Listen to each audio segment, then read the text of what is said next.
All right, what's good? What's good? What's good? How's everybody doing this morning? Sorry for being a little late. Had to finish something up because I got a super busy day today. But so let me say what's up to everybody. We got 37 people in the building. We are encouraging people to get on the channel today, though. Antonio King, what's going on, man? Will Rogers, what's happening with you, sir? Asante L, what's happening? Skills from New Orleans, what's going on, man? Undercard boxing in the building. Mike Kirkland, what's happening? Keith Pierre, always good to see you. Black Fonz, what's good, man? Blessings to you. AJ in the building, what's happening? DH, what's good? John Bowie in the building, what's going on? I got to make sure that's the real John Bowie, brother. And again, my apologies, man. Seriously, I want to make sure man, I can't stand Steve Kim, dog. I'm trying to tell you, dude, I can't stand this dude. And when I saw what's going on, John, buddy, but oh, no, much better, no pain. That's what's up. Antonio King in the building. Nick Balling, what's going on? Rise Podcast. DH, what's happening? CNI, what's happening? I don't think I've seen you before. Welcome to the channel. Gilbert Jimenez, what's good? Antonio King, Petty Killmonger, good to see you this morning. T. Wells, Sports Coat Jody TV, salute to you. What's going on, Kenneth Johnson? T. Wells, what's going on, man? Eric H, man, what's going on, man? Salute to you. All right, so look, man, I'm gonna put this link in this chat because I'm welcoming people on today. Actually, let me get a new link. We get a new link. That's the old link. Let me get a new link. I enjoyed talking to people yesterday, man. I really did. So on this Saturday, we like to have more people be able to get on the panel. You want to get your thoughts out. You're more than welcome to hit that link, whether you want to argue with me or you don't want to argue with me. However, I want to talk about a couple things today.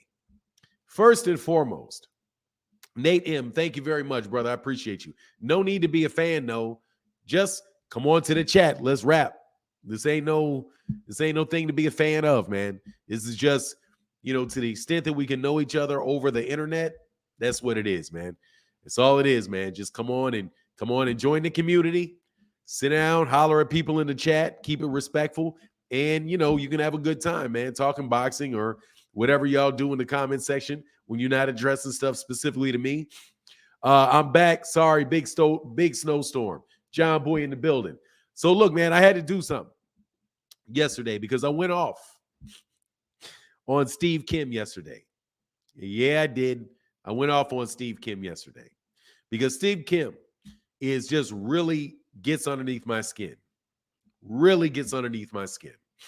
Because I don't know if there's anybody out there that I think is more of a boxing segregationist than him.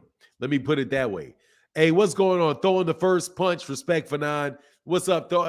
What's going on? Hey, thank you, Jay Will. Thank you, brother. Yes, you are. You threw that first punch of the day, man. And my guy T. Wells in the building said, I got you in my ear, but showing love, support, salute chat. Yes, sir. Thank you very much, man. And once again, I got a cold. Hold on, that got done fast. So we're gonna stay on point today.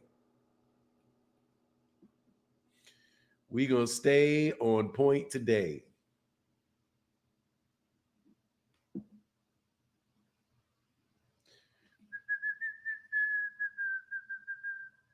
Yeah, I know, John Boy.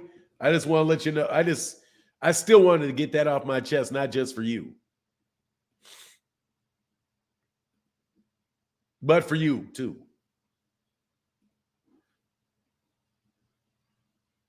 All right, there we go. That's going now. That's going now. T. Orlando, that was Southpaw. He don't be playing. Did anyone see Zab get checked by another creator the other day? It was funny. Nah, Zab Judah. Why was Zab Judah get checked? Who checked Zab Judah? And no, I didn't watch that show. I saw somebody asked me if I'd seen that show. I didn't watch that show. No, I don't. I can't do that, bro. I can't. I'm just that. I'll be honest about it. No, I don't. I can't do that. I can't do that, bro. For the chat, too many to name. Yes, sir. Oh, there's a lot. There's a lot, brother. There's a lot. And what a blessing it is, man, for there to be much love in that super chat, bro. Oh.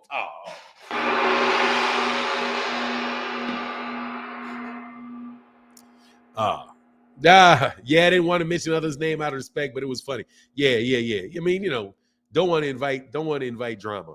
No need to invite drama.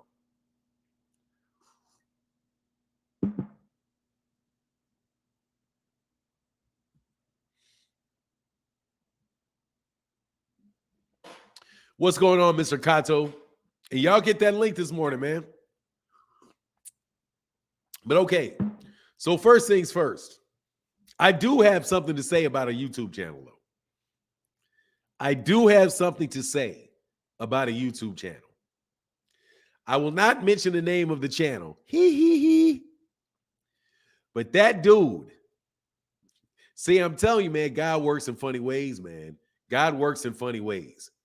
Yesterday, I went off about Steve Kim because Steve Kim said something about fighters begging for a Canelo Alvarez fight.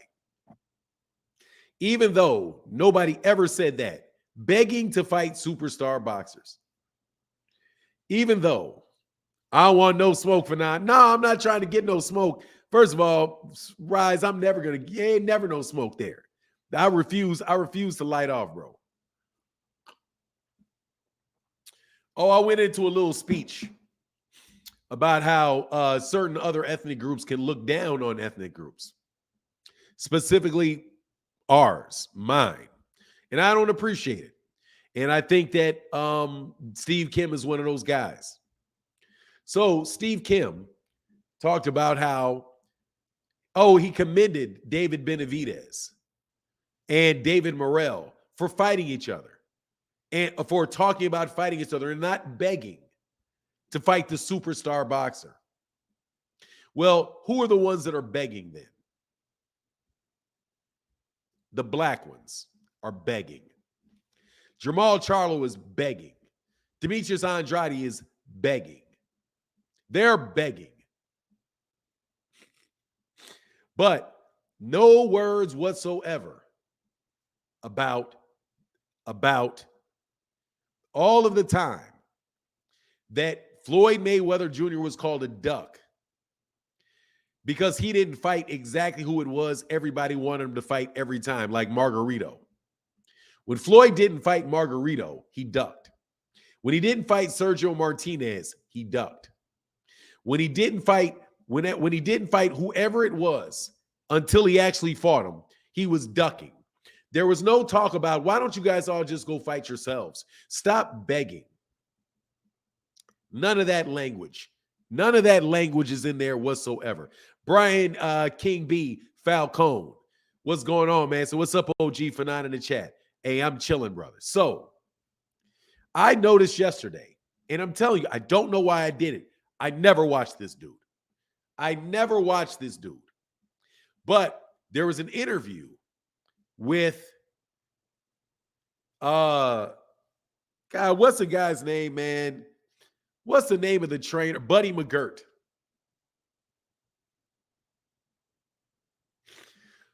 WBC official said Devin Haney rehydrates 24 pounds on fight night. Is that true? You got to give me the source on that one. 24 pounds would mean that he would be going up to 148, right? Well, I'm sorry. 149 pounds. Oh, no, it's 159 pounds. 135, 145, 155, 159. Yeah, that makes sense. Jesus. That man's going in there as a middleweight. I don't think that'll, he said it. I'm going to tell you something, man. I don't think it'll make a difference. Yeah, I'm telling you, I'm terrible at math. I'll tell you in a second I suck at math. Thank you, brother. Hey, TV said, I've been recently fired. Man, my bad. Hey, man, thanks for all the support. Every day we live as an opportunity. Listen to comprehend, not to reply. Hey, that's a beautiful saying. Hey, man, and positivity goes out there to you, brother. And thank you for supporting, even though that happened. Thank you. Don't feel it's necessary though, brother. In that situation, don't feel like it's necessary at all, brother. Seriously, man. I know what that's like when the money can get funny, man. Make sure you just tag that like button, dog. Tag that like button for me. Wow, 159 pounds. You're fighting at 135 and you're walking in the ring at 159. Same day weigh-in, you're 159 pounds. Oh yeah, you're an all-time great.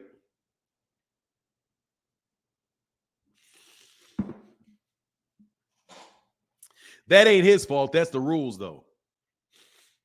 He said, out here with the common folk. Hey, man, look, dog, just stay productive every day. Keep working towards a goal, bro. Yeah, Mauricio Suleiman to Bill Haney, your son rehydrates to 24 pounds. I'm going to tell you right now, bro, he better be careful in this fight. He better be careful. Oh, let me finish what I had to say, though. We got 250 in here. Little man. If you know who Little Man is, I refer to him as Little Man because it's obvious he's a little man. Not because, he's like a small-minded or to be disrespected. He's just a little dude. He got a little voice. You know what I mean? He got a little laugh. Just a little guy, man. And little guys can do damage. Don't get me wrong. Little Lamb, he said, love the coffee cup, big bro. Yes, sir. Thank you, man. I'm waiting on my made coffee cup to show up. Keys to the game. I'm waiting for that. I'm waiting for my made coffee cup to show up to the dough. John Boy said, for everybody in the chat, too many to name. Thank you, John Boy. I appreciate you, brother, for that support, man. Invaluable member of the community. Invaluable member of the community, bro. John Boy, we know you love Dev. Much respect. I think Devin has the edge versus Loma. Oh, I think he does too, but I will tell you, though. I'm studying this boxing, man. I'm studying this boxing. I'm telling you, I'm studying it. I'm studying the in the ring. I'm studying it. And I'm telling y'all, when I get it, I'm going to get it. And when I get it, I'm going to got it. And when I got it, I'm going to gamble. Okay? I'm telling you right now. I'm telling you right now. I'm studying this. And I'm seeing some things.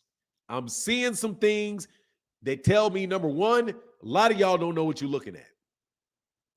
A lot of y'all don't know what you're looking at. Man, I see what Gervonta Davis is doing in that ring. I see what he's doing. I'm not talking about what he's doing in a round. I'm talking about what he's doing over the course of the fight. And I'm starting to understand why he's doing what he's doing. I'm starting to understand the ring IQ aspect of it. And I'm going to tell you right now, that boy's a lot of trouble. That boy's a lot of trouble. And he's very used to fighting tall guys. Very used to fighting tall guys.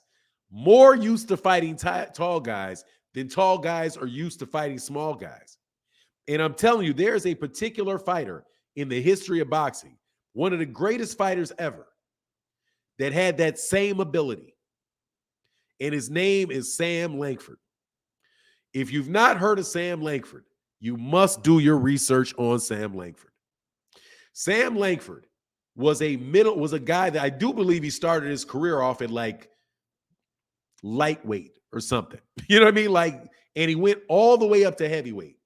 Now, say it was welterweight. It may have been middleweight. He may have started at middleweight. Because I don't want to exaggerate. I know it's a long way, though. But he was a very short guy. He was like 5'8", 5'7", 5'8". But he had this big barrel chest. So pretty much he was a heavyweight from his waist to his shoulders. But he was a little in his legs, right? But he, over time, because he kept fighting bigger, taller guys, learned to love to fight taller guys. Actually, at a point in time, preferred fighting tall guys over short guys. He watches a pattern, he times him. Yeah, but it's something he's doing too. I'm not going to say what it is. I'm not going to say what it is. But there's something that he's doing to them. Much love, John Boy. Thank you for that support. No, there's something he's doing to them. Not just watching the patterns. There's something he's doing to them that they don't like.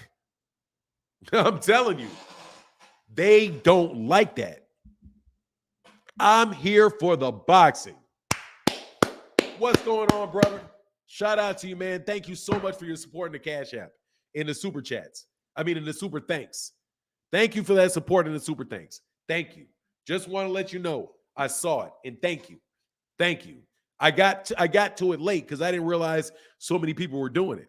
So I had to go through all of my super thanks to say thank you guys for supporting those videos. And I got one late. I'm here for I'm here for boxing. So thank you so much, bro. He creates a sense of, let me tell you what he does. He creates a sense of, I'm not going to tell you how it looks like he does it. He creates a sense of urgency. He creates a sense of urgency into them. And he sets, I'm telling you, it's a mind game up in there, bro. I'm telling you, it's a mind game. You can't even resist it. That man has been in the ring a lot. That man is in that ring a lot. That man is definitely playing chess in there. That ain't checkers. That's chess. And I'm telling you right now, bro. What's up, Dapper Douglas? The real IQ, knowing how to create situations you have to solve for. Man, that's real. I'm telling you. That what he did to Mario Barrios, because I'm telling you, I've watched that fight 3 times now. Because I'm telling you, I'm going to catch it up. I'm going to catch up. I watched that fight 3 times. And I got to tell you, shout out to everybody that's a Floyd Mayweather Jr. fan. That dude is ridiculous. That dude right there is ridiculous. But does a lot of the same thing. Errol does a lot of the same thing. Terrence Crawford does a lot of that same thing. A lot of that same thing. A lot of that same thing. But like I said, I'm going to master the conversation before I talk about it. But y'all be to be real careful with Devin and him. Now I'm going to watch some Devin Haney fights. I'm going to figure him out too. But I'm going to tell you right now, y'all better be real. Like, dog, there is a very, very real chance Devin Haney's going to go to sleep in that fight. I don't care if he rehydrates to 170. There is a very real chance that he can go to sleep in that fight. Very, very real. And very real chance that he gets beat up. I'm telling you. There's a real chance that man goes to sleep in that fight. And I think Devin Haney is a terrific fighter. I think he's a terrific boxer. But there is a very big chance that he goes to sleep in that fight with that kid. Do not lie. I'm telling you, I'm watching. Dude, do not lunch. There is a very real possibility that Devin Haney should not even fight Gervonta. There's a real chance that he shouldn't even get in a ring. Like, if people are trying to protect their O's, I'm going to tell you right now, especially after this Lomachenko fight. When I watch this Lomachenko fight, if certain things happen in this Lomachenko fight that Lomachenko does as well, man, I'm trying to tell you, y'all may be asking for something y'all don't want to get. I'm telling you. Because there is something about that about Gervonta that is not easy to deal with. First of all, he's got a chin. First, I saw him get clocked. People said, have you ever seen Gervonta get clocked? Yes. I saw Mario Barrios light off on that man. When he slipped up. He lit off on him with a left hook. And if you don't know, Mario Barrios' best punch is a left hook. That's his best punch, is a left hook. His best punch is the left hook. And he caught Gervonta cleanly with it. Gervonta Davis was right next to the ropes. He kind of did that same thing that Errol Spence did when he got hit by Ugas. He kind of like backed up against the ropes, like fell against the ropes. and he came up and he shelled up. Now watch. The reason I'm telling you, man, I'm watching these dudes now, really, because I'm trying to lose this weight. So I got to get this weight off me. I got to ride the bike at least an hour a day. So every time I'm riding this bike, I'm picking a fight, and I'm watching that fight. And I may go in and watch a little Twitter, do a little tweets on Twitter, but then I'm watching this fight. Hey, hold on. I'm here for the boxing. He said, I appreciate the knowledge and the boxing talk. Also, salute to John Bowie and the rest of the family. No joke, bro. Thank you to John Bowie. And Batty Rich said, top of the morning, OG, for John Boy bouncing back in good health, healing quick like the Wolverine. Blessed. Yes, he is. Much love in that super chat, brother. How did that happen?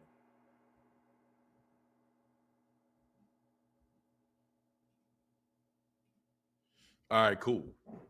So, look, man, when that dude, like I'm trying to tell you, dude, God dog, the ability that he has to keep that fighter in a situation of urgency is urgency, because he's going to hit you when there's a gap, and he's going to be in range, It's very difficult to keep that kid out of range. It's very difficult. And if you use your legs too much to stay out of range, you're going to be gassed out. You're going to be gassed. To keep moving away.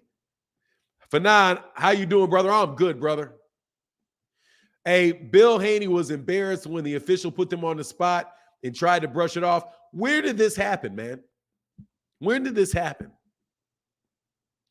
When did this interview happen? Because I'm telling you, I can't hardly listen. I'm telling you, I can't hardly listen to this stuff. Hey, man, Batty Rich, brother, thank you so much for that support. Thank you for keeping the color in the chat, and the blues and the oranges and the greens, man. But look, man, again, I have this out here for any and everybody that wants to chop it up about this boxing with me. What's going on, Gregory White? Davis gives away early rounds. Can't do that against Haney. No, he does not give away early rounds. No, he does not. That is a misnomer. No, he does not give away early rounds. No, he does not give away early rounds. No, he doesn't. You all keep acting. You guys keep acting like he's giving those rounds away. He's not losing those rounds. He is winning those rounds. He's the one with the ring generalship that is forcing that man around the ring. He is the one with the clean and effective punches. He is slipping punches. Being busy is not a scoring criteria. You guys got to stop listening to Steve Farhood. I'm telling you. You got to stop. He said, King Kong ain't got shit on me. You guys have got to stop listening to Steve Farhood. Turn the volume off and watch the fight. Again, turn the volume down and watch what's happening. Gervonta Davis is moving that man where he wants that man to move. He's doing that. He's doing that. Hold on one second. Random Skits, what's going on, man? Yes, sir. How we doing, Fanon? I'm doing well, brother. How are you doing? I'm all right. How you feeling? On the inside and the outside. Oh, how am I doing on the inside? Oh, guys, yes, sir. God's the greatest. But I got a little bit of a cold. On the outside, I could use some more money. I could be better looking, but I'm okay. I can't complain. My greatest advice to the young people is to listen to old people. Older people. Oh, I'm sorry. Older. Yeah, older people. That's my greatest advice. For me, I never had the luxury of listening to older people. So, like, I'm trying to do that now in my life, you know, having mentors and things like that. That helps a lot. It does. But what I was saying, for me, Gervonta, he gives up early rounds to figure out the opponent, right?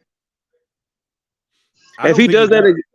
I don't think I he does. mean, when he fought Rolly, Rolly got power. He was just hanging back, hanging back. He knew he was gonna clock him. He knew he was gonna sock him, right? He gave Yeah. it. He get When I was watching the fight, I feel like Gervonta was giving away rounds to Rolly. That's why people felt like, oh, Rolly lasted 6 rounds. They'll give him credit for lasting the amount of rounds. Like when Conor McGregor fought Floyd Mayweather. Oh, Conor McGregor lasted 10 rounds. But, as I know, as you know, you draw them out there just to sink them, right? So for me, my thing is like Devin, he's weird to me. He's such a weird fighter because if you give away rounds to Devin, he'll just collect them and win the fight. Like it might be one of those like super boring, something you didn't expect type of fights.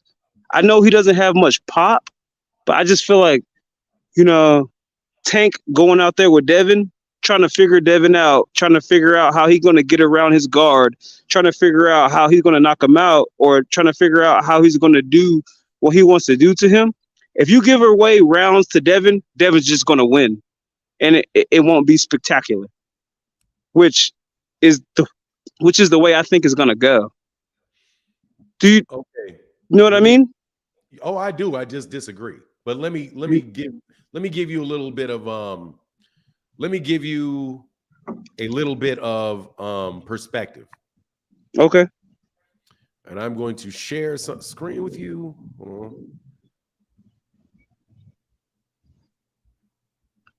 This is the official scorecard for Rolly Romero and Gervonta Davis. Now watch What's this. the You blue? see? The blue is Tank, yeah. No. Oh, The I'm red. sorry. The red is Tank. Just, Okay. just hold on a second. I'll explain it to you. See, Okay. this is red is Gervonta, blue is Rolly Romero.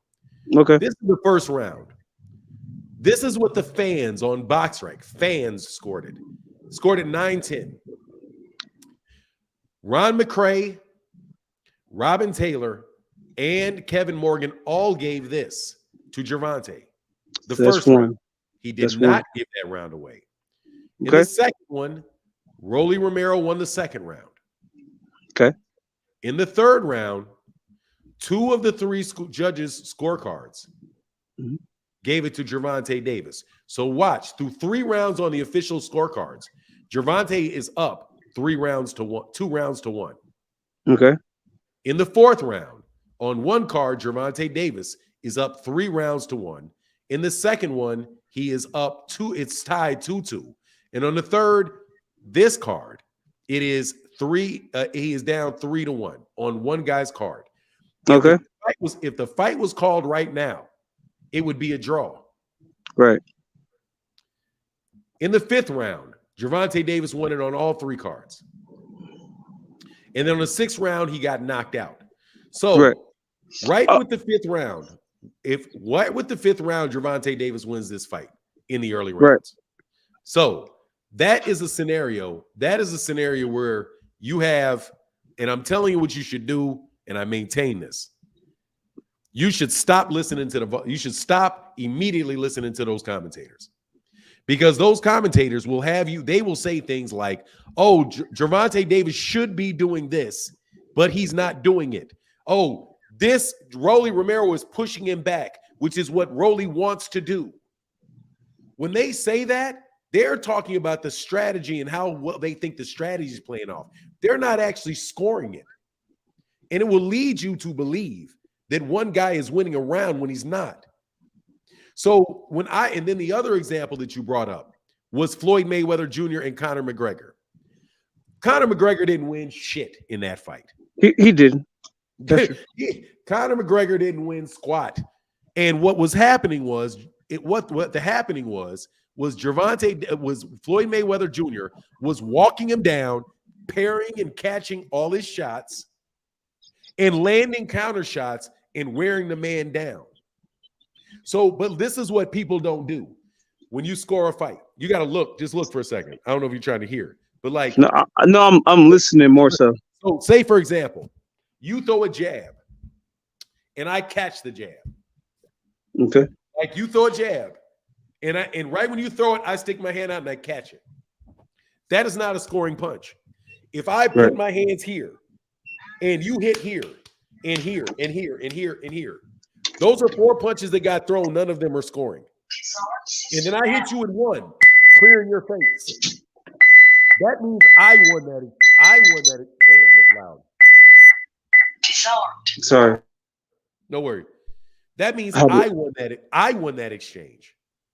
If I do this, and you throw 5, you can throw 10 punches, and they hit here, here, here, here, here, and I catch one here, and I block one up like this, and then I land one punch dead in your mouth, bow, and snap your head back. I win. That's Oscar De La Hoya, Floyd Mayweather. That's no. What that is Gervonta Davis. When people keep saying he's losing rounds, if you go back and you watch the person that actually landed the clean punch, whether it is a jab to the stomach or whether it is a jab to their head, it is Gervonta Davis that is landing the clean shots. What's up? No, I'm waiting for you because you went like for me. This, so yeah, I just put my hand up so I don't speak over you. So I said what?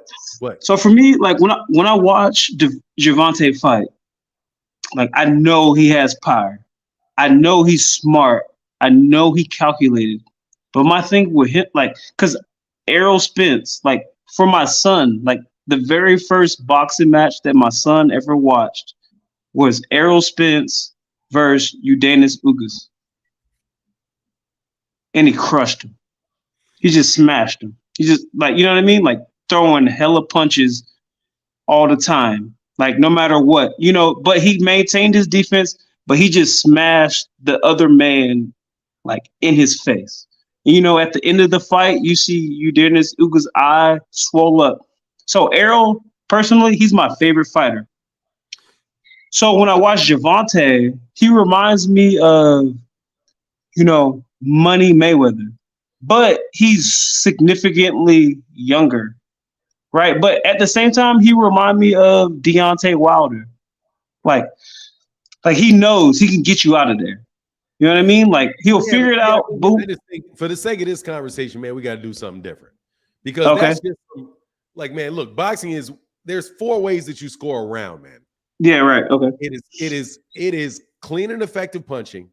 It is effective aggression. It is defense, and it is ring generalship. And each one of those rounds are judged by themselves. Right. The reason that I think people get thrown off is because they think about what they think the guy could be doing. Right. But don't look at what he could be doing and look what. No, man, put your hand down, bro. I'll give you when I'm done. You got to look at what he's actually doing and not what you think he could be doing. Don't look at because again, you get caught into scoring rounds off things that are not part of the scoring criteria. You got to, that's how you score a fight. And watching the fight as an educated fight fan, right, it's not easy. It's not easy. Where basketball, it's easy. You put it in the goal, it's there. It's boom, you hit the goal, it's 2 points. Whoever puts the most in there, that's who wins. But imagine somebody starts talking about if you get rid of the scorecard in basketball and people start talking about, oh, well, I think they should be shooting more threes. They're losing because they're not shooting enough threes, even though they're up 30 to 10 on the scorecard. You know what I'm saying? Mm-hmm. That's what happens in boxing. You got guys like Steve Farhood talking about what they think the guys should be doing in the round instead of looking what's actually happening in the round. And Rolly Romero was not winning that fight. You have so many people that, oh, Rolly was winning. No, he wasn't. At the most, and guess who else wasn't winning? Mario Barrios wasn't winning that fight. He was not winning that fight because Mario Barrios, first of all, when I didn't get to see the fight live, so I heard what people were saying about the fight before I even watched it. And everybody was like, oh, he was losing that fight bad. He was way behind until he got the knockout. I was like, and then I watched it. I was like, what fight are they talking about? 2 rounds before the knockout, Gervonta Davis dropped him 2 times. It was a 10-7 round, like 2 rounds before he got knocked out. And early in the fight, Gervonta Davis was the one landing the bigger shots and had him hurt there. He had Mario Barrios hurt throughout the consistency, throughout the entire fight.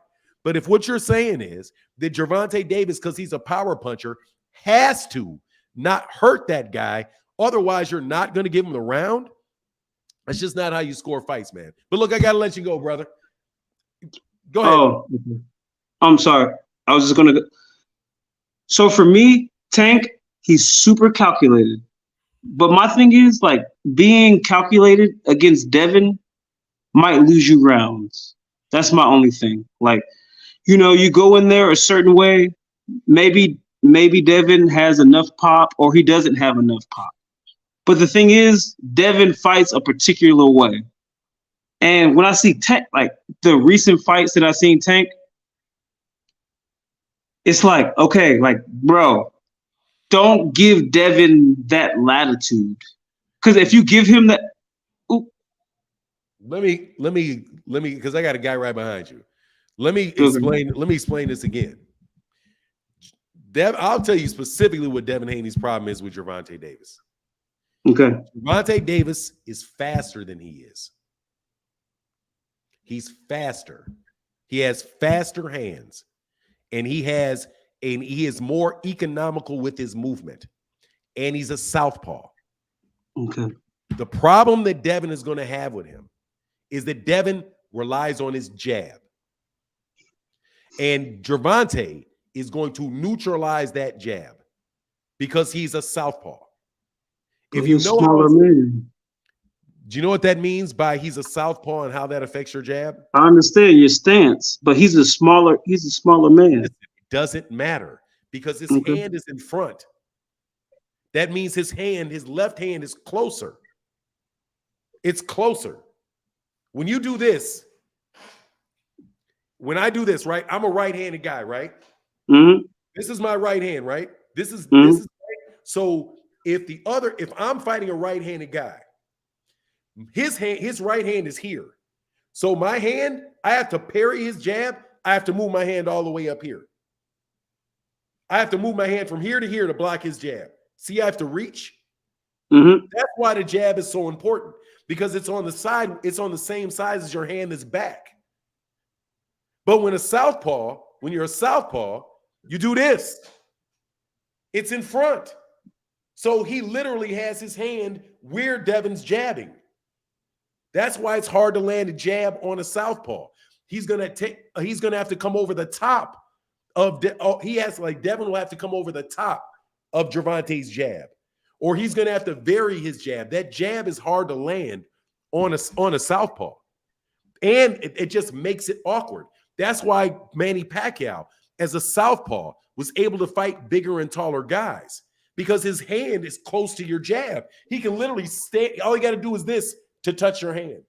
That's all you got to do is stick his hand out and catch your jab, block your jab, parry your jab.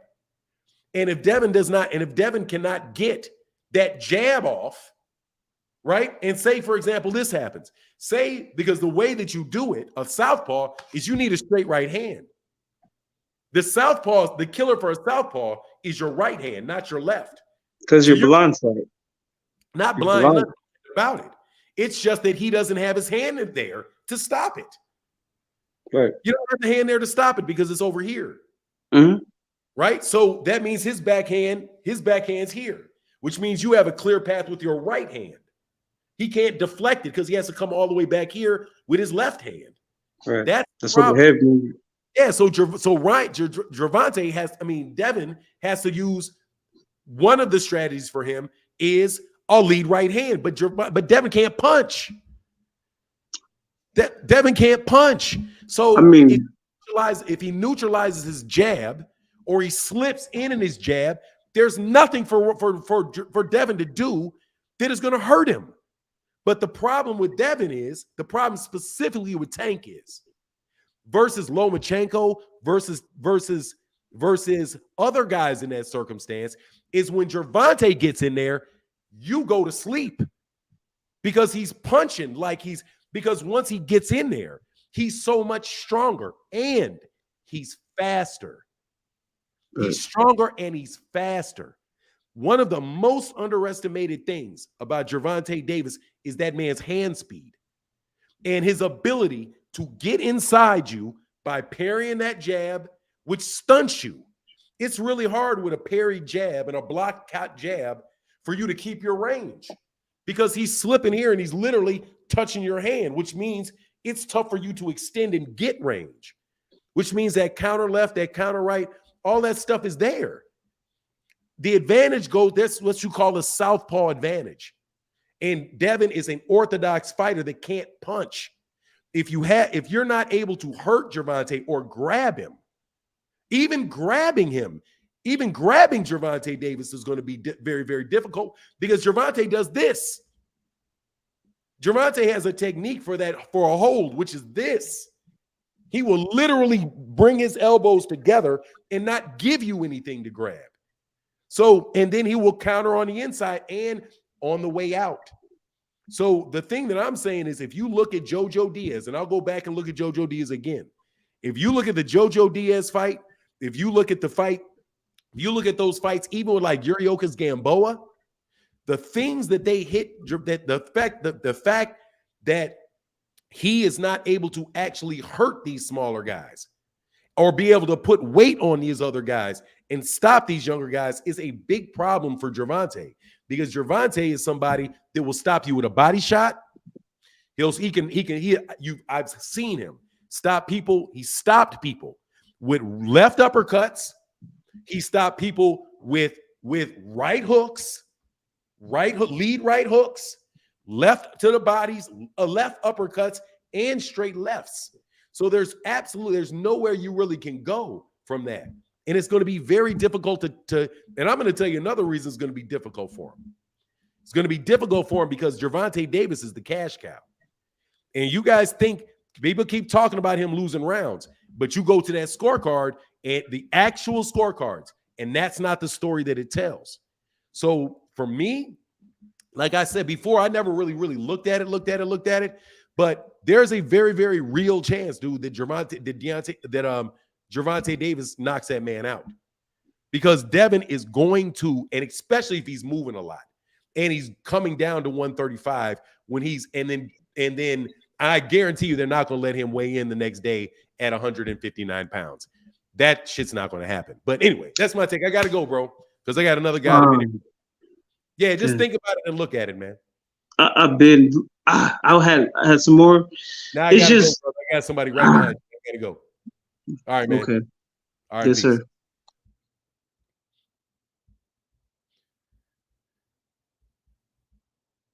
Nick Baldwin, what's going on, man? What's good, Fanny? Man, I can't complain. Yeah, I want to come in and just talk about like how Gervonta fights and how people really not taking into account what type of fighter he is and the levels of boxing that we watching when we watch these fighters. Like we've all seen Gervonta actually get battle tested in deep water. I love bringing up the fight with Marios Barrios. So a guy was bigger than him, fighting in a weight class that he probably shouldn't have been fighting in.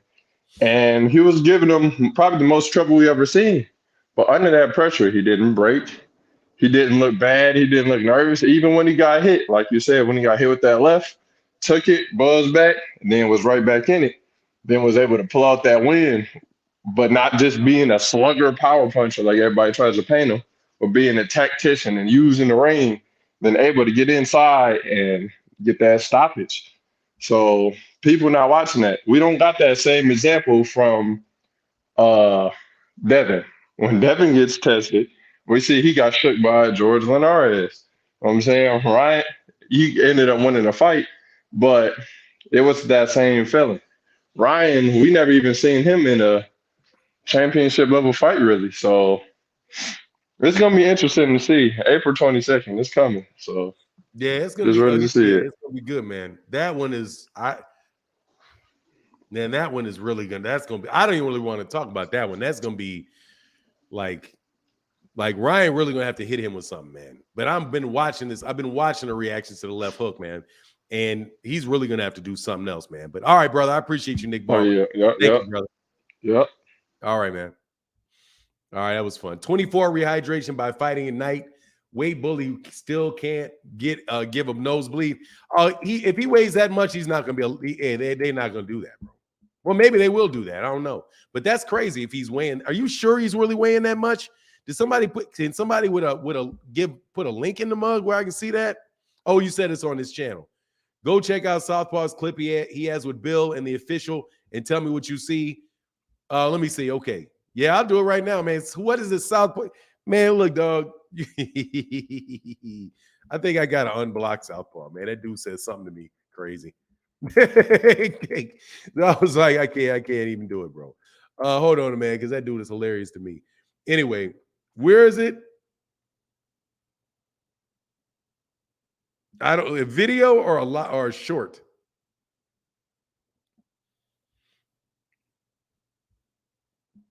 What's the title? I'd have to see it, man. You got to give me the title, bro. I can't look all over the place for it, but I'll look at it real quick.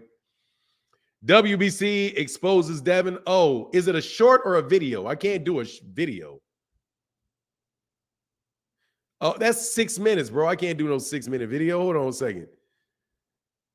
That's 6 minutes. 6 minutes, Dougie Fresh, you on. He's from Chicago, though. That's why I got to support brother. Hold on.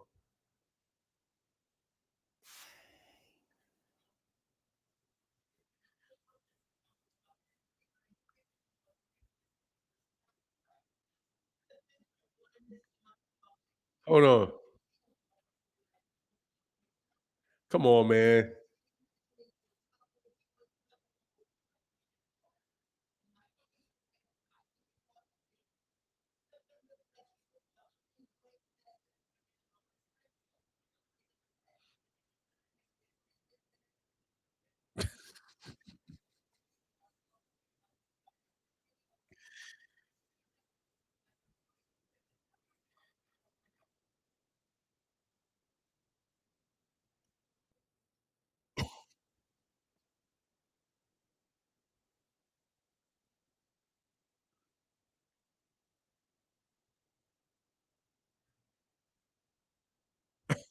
God dang. God dang. Hey, dude, I can't lie, dog. That dude is funny as hell.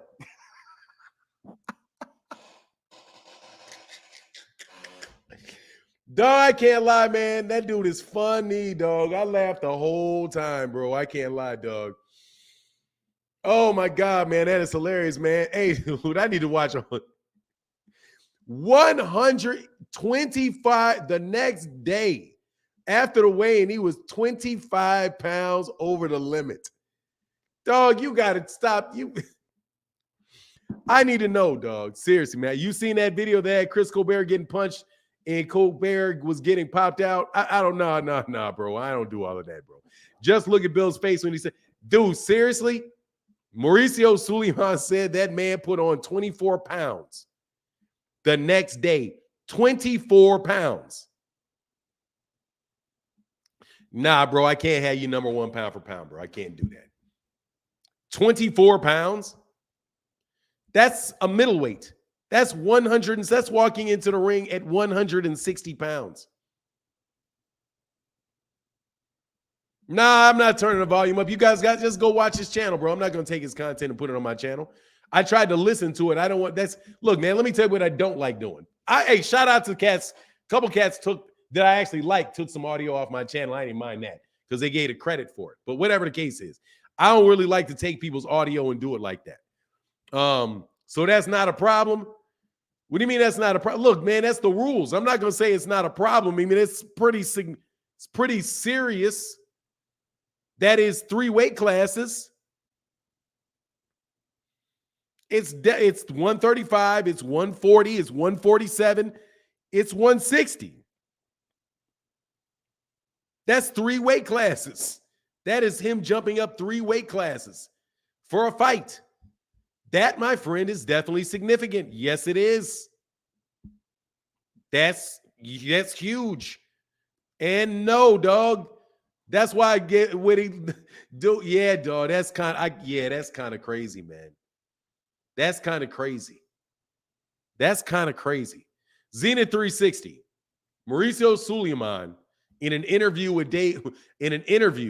with Bill Haney said that Devin Haney gained 24 pounds after the weigh-in, which means he's using diuretics.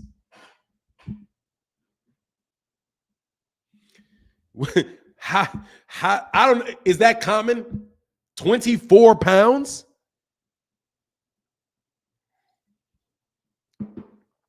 Derek Choice, is normal to weigh 15 pounds.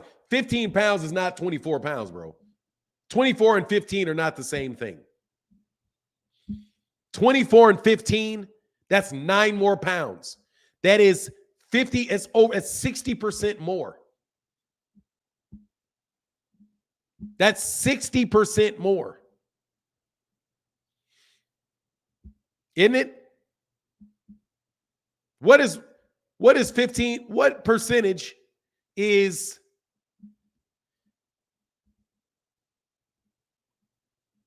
9 of 15? What percentage is 9 of 15? How many times is 1.5, 1.5, 3, 6, 9? That's 60%. That's 60% higher. That's 60% higher than 15. That's gigantic. That's gigantic. That's gigantic. Hey, do the math for me. 9 divided by 15 times 10, 60. Hey, he said, Bruce Williams said 35, 40, 47, 154, and 160 is actually, yeah, you can't count the 35 though, because it's more weight classes. So you count 140, 147, 154. That's 4 weight classes. You're right. That's 4 weight classes. I told you my math sucks. That's 4 weight classes. God, dog, that's 4 weight classes.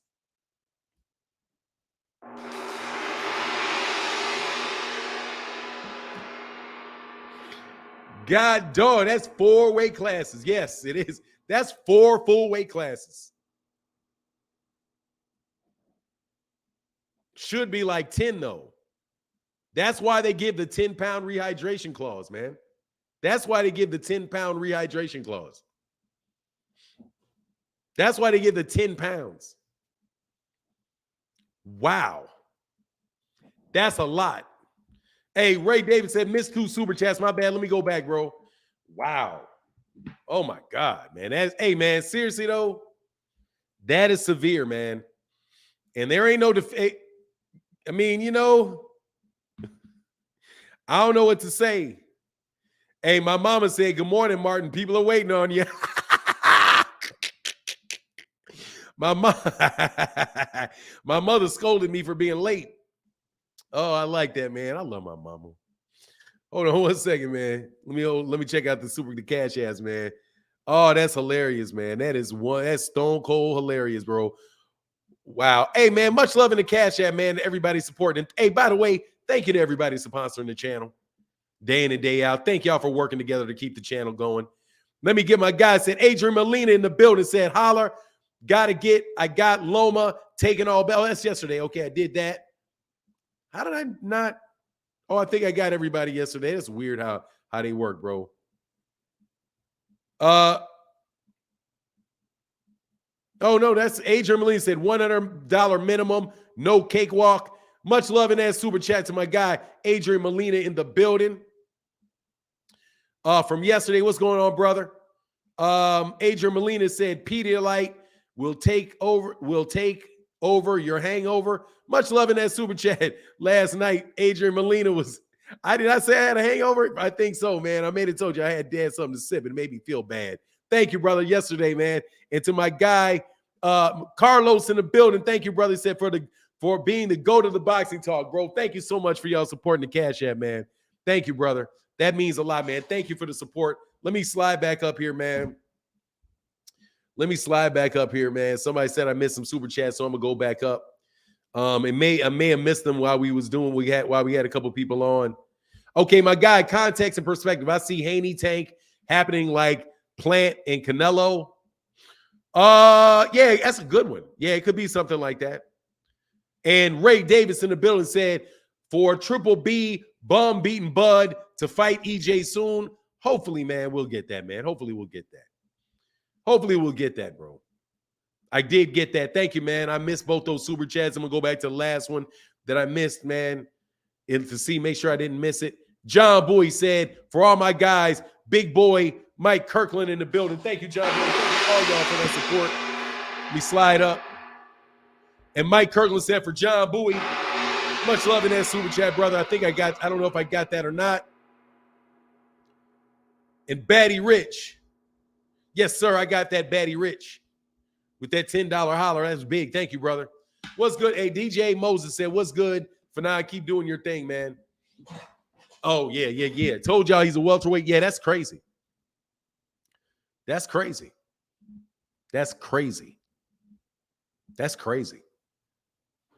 I knew, like, dude, that's crazy. Do you know anybody else at that small a weight class that would rehydrate that much? Like, I can see don't forget the guard. My bad, Adrian. Much love in that super chat, bro. And that Cash App, brother. Thank you for that support, man. And thank you, Mike Kirkland, for keeping that color in the chat. Thank you, brother. For every single time they choose to throw dirt on Tank's name instead of promoting themselves, and for trying to tear his whole team down, Devin is Fugay, man. Hey, how did they get that video? That is an interview. That's an interview. That is probably on the Boxing Voice or something like that. That's probably on the Boxing Voice. When is the best link day? Today is the best link day. I got time, you know. Hey, says shout out 504 said we may never see Tank versus Devin Haney. He has to beat Loma first. No pushover. He's definitely no pushover, bro. And there's a robbery ensue for him. I'm gonna tell you, Devin's gonna lose to a robbery first. I'm telling you, I'm telling you, they're gonna give him something to cry about. I mean it. I'm telling you, they're gonna give him something to cry about. Those people are dirty, man. Those people are dirty. You can't be dirty with dirty people. You just inviting them to play dirty. Did you see what happened? Did you see happen? Hey, say, oh yes, sir. And thank Luke Kane said Devin should be fighting Bud or Errol, 24 pounds. Man, who is she? No, he should be fighting like Regis Prograis. He's like Danny Garcia size. God dog. He should probably be fighting like Regis Prograis. Josh Taylor. Josh Taylor probably does that too. So you can't wash dirt with dirt. No, I'm telling you, man. First of all, let me tell you the exchange that I saw that was telling. Shout out to your dude. Hey, I ain't gonna lie, bro. That dude is absolutely hilarious to me. And he's from Chicago, so I generally support cats from Chicago. Look, man. Nah, the thing that was funny was this. That exchange they had with Fanon, you watching the Joshua fight today? Yes, I hope I can. My son got basketball games today. So I'm going to my son's basketball games. So I'll probably be in the car watching it. I'm definitely, let me tell you what I'm not doing. I am definitely not going to watch all them damn undercards they got. You know what I'm saying? Like, guy, that's way too many, bro. Maybe I should, but I'm going to go watch my son play basketball, man. My son's going to be an adult next year, going off to college and all that good stuff. And, so I want to just, I'm trying to breathe in the time that I have with my son left in my house. You know what I mean? Before he's off being a man and doing his own thing. I'm trying to not argue with him as much. You know what I mean? Giving him more space because, he's not a little, at 17, you're not a little kid anymore. Now's the time you got to start weaning you off, got to start weaning them off the parental side of things and letting them start being, letting him be himself. So, but I do want to enjoy It started at nah. Trust me, that crap is gonna go on all day. It doesn't start at 12. If it's 10:45, no, it's gonna. I don't even know when it's gonna be, when the real fight's gonna be on. But I'm gonna watch it. I'm gonna watch the real fight, but I'm gonna be watching it at the play because I can watch it on my phone. I can watch it on.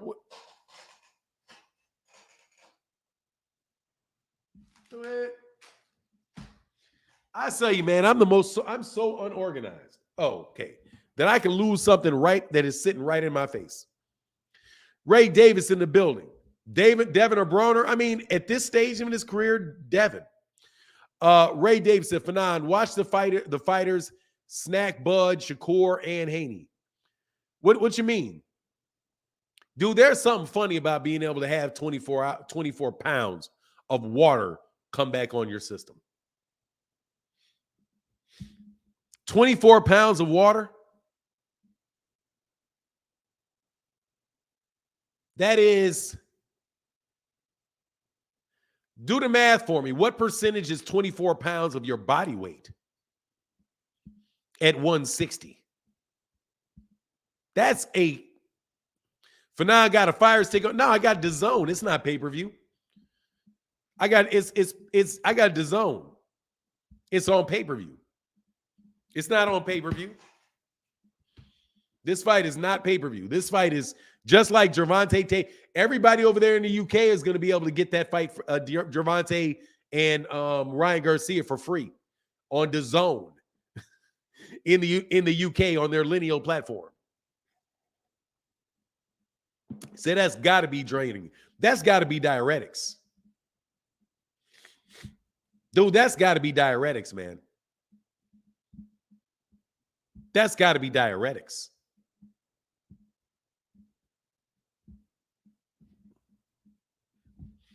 It's got to be. That's got to be diuretics. Has to be. 24 pounds? It's 30. That's dang near 40% of your body weight. That's 40% of your body weight. That's 40% of your body weight. Yeah, them snack fighters got that Balco engine behind them. Indeed, I'm just telling you. That is unnecessary. That is unfair. Man, hey, dude, we'll see. Yeah, man, that's playing games, bro. I saw it done before. I'm sure it has been done before. It's 18%. It's 18%. Hold on. 18% of your body weight, 18%. 10% of one is 15. 10%, no, 10%. 10% of it is, so it's 15%. Yeah, that's huge, 40%. That's you die off that. 15% of your body weight, thank you. Because I was like, that did sound really high. Hold on, man.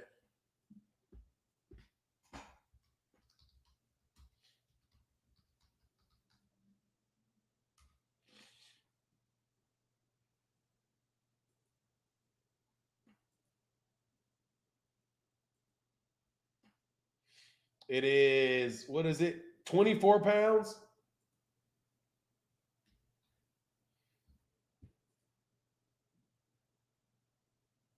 Yeah, it's 15%. I don't think that should be allowed, man. He's using diuretics to drain Fanon, then he's IVing it back in the system after the weigh-in. He has to be. That has to be illegal. That has to be illegal. That has to be illegal. First of all, diuretics are illegal. You have to. Don't you? Don't you? Man, I wish I was still I still wish I was friends with my doctor. He was talking to my partner that's a doctor. Not doing that, but I can't. What? That's crazy, man. Hey, Kenneth Johnson said, according to Newton's second law, weight equals force. Therefore, coming in the ring 24 pounds heavier is actually an unfair advantage. It depends on how much the other guy weighs. So really, he's not going to, I mean, you know, say Lomachenko comes in the ring weighing 145. I mean, he's probably going to pick up, say another guy gains 10 pounds, right? Say he gains 10, 12 pounds. I've seen Devin on the scale. He looks like he looks like a skeleton. He looks like a skeleton on the, so did Bud in 135. He looked like a skeleton. Yeah, it looks freaky, like really bad. For now, I have evidence to back up my claims. What claims is that, Hambone? Much love in that. Hambone said, I mean, what is that said? He said, TV said, hey, my first super chat ever. Thank you, brother. Who do you think Devin Haney will challenge if he drops the belt and moves up? I have no clue. Nobody in the IBF. Yeah, it's not going to be the IBF champion. I know that. You know what I'm saying? Weight does not equal force. Force equals mass times acceleration. You better stay away from T. Orlando. I'm trying to tell you, that man got that education. Weight equals cushion for power. Look, man, weight, I don't care. Whatever it equals to, there are weight classes. I've been saying for a minute, Snack isn't right. The drain is crazy, these guys. Shakur and Haney walk around middleweights, Bud, light, heavyweight. Yeah, I mean, there's something to that, dude. That's crazy. Dude, that is crazy. 24 pounds. Rehydrates 24 pounds. And you want to be pound for pound number one for that? I'm trying to heck no, bro. Jay Miller said, what math school y'all go to? Let me tell you where I went to. I went to the school with math that I didn't pay attention. That's where I went. Hambone, thank you, brother. Can David manipulate the right generalship? Devin manipulate the right generalship? Honestly, man, I think he may win the fight, but there's a very, very good likelihood he's going to get knocked out. I can see why he's more than likely going to get knocked out. I would give it's a good chance if he fights Gervonta, he gets knocked out. And I'm going to tell you another reason for it. Devin's not getting any better. It's not getting any better. I think that's a problem with him. Because he's not getting any better. You can say that he's a great fighter, but he's not getting any better. He doesn't look any better in the last several fights. And he doesn't have and no offense to Bill, he doesn't have a world-class trainer.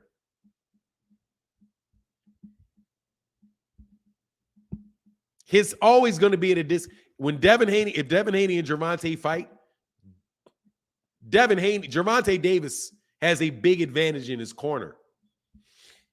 He has a really big advantage in his corner. Big advantage in his corner. Big advantage in his corner.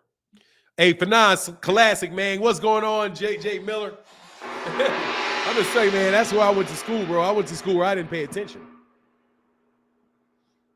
Yeah, I went to school where I didn't pay attention. I didn't pay attention to school till like, I don't know, freshman year in college. No joke, bro. I didn't pay attention to school till like freshman year in college. TBE is TBE legend said that's why Floyd is TBE. Floyd has a great channel, bro. Has a great corner. 93% chance he gets knocked out according to Newton's law. A for 9. Definitely according to Tank's knockout percentage. That's funny. No, I think there's a big chance he gets knocked out because of how he fights. I don't like that low hand, bro. And I don't like how he fights when he comes forward. Don't like how he fights when he comes forward. He looked like Mario. He looked like Jose Benavidez when he comes forward. You know what I mean? If he ever gets cocky to try to walk down somebody, if Gervonta fakes getting hurt, if he fakes like a punch hurts him, Devin's gonna get knocked out. If he follows up on it, he's gonna get knocked out. Kind of like, dude, I have even less respect for the Terrence Crawford's win over David Benavidez now. After I watched that fight again. Not David Benavidez, Jose Benavidez. Jose Benavidez is absolutely positively shot in that fight. I saw that man try to plant on his back foot and his knee buckle. Said that had to be hell on his kidneys. That is not worth the money. Everyone are weight bullies. I don't know, man. I can't speak on it. I don't know how much these other guys are weighing in. I can't tell you. 24 pounds is gigantic, though. If you're walking in the ring at 159, almost 160 for a 135-pound fight, that makes the weight classes a joke.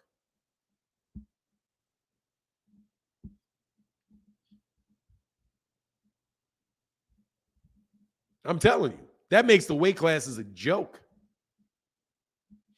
Fanon, that's my guy Zenith 360 Fanon. That's why the IBF has a 10-pound rehydration clause to prevent people weight bullying. That's cheating, in my opinion. Take your big ass up. I mean, that's crazy. That's big. That's a lot. That's definitely a lot. Your son puts on 24 pounds.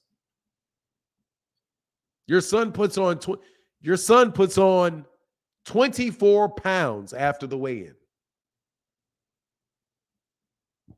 24 pounds.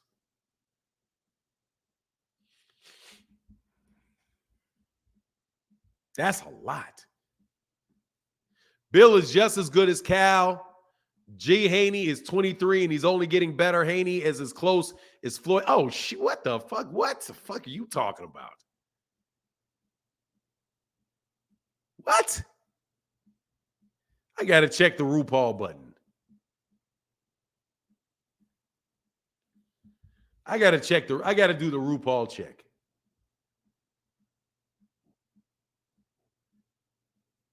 Before I spend any time on you.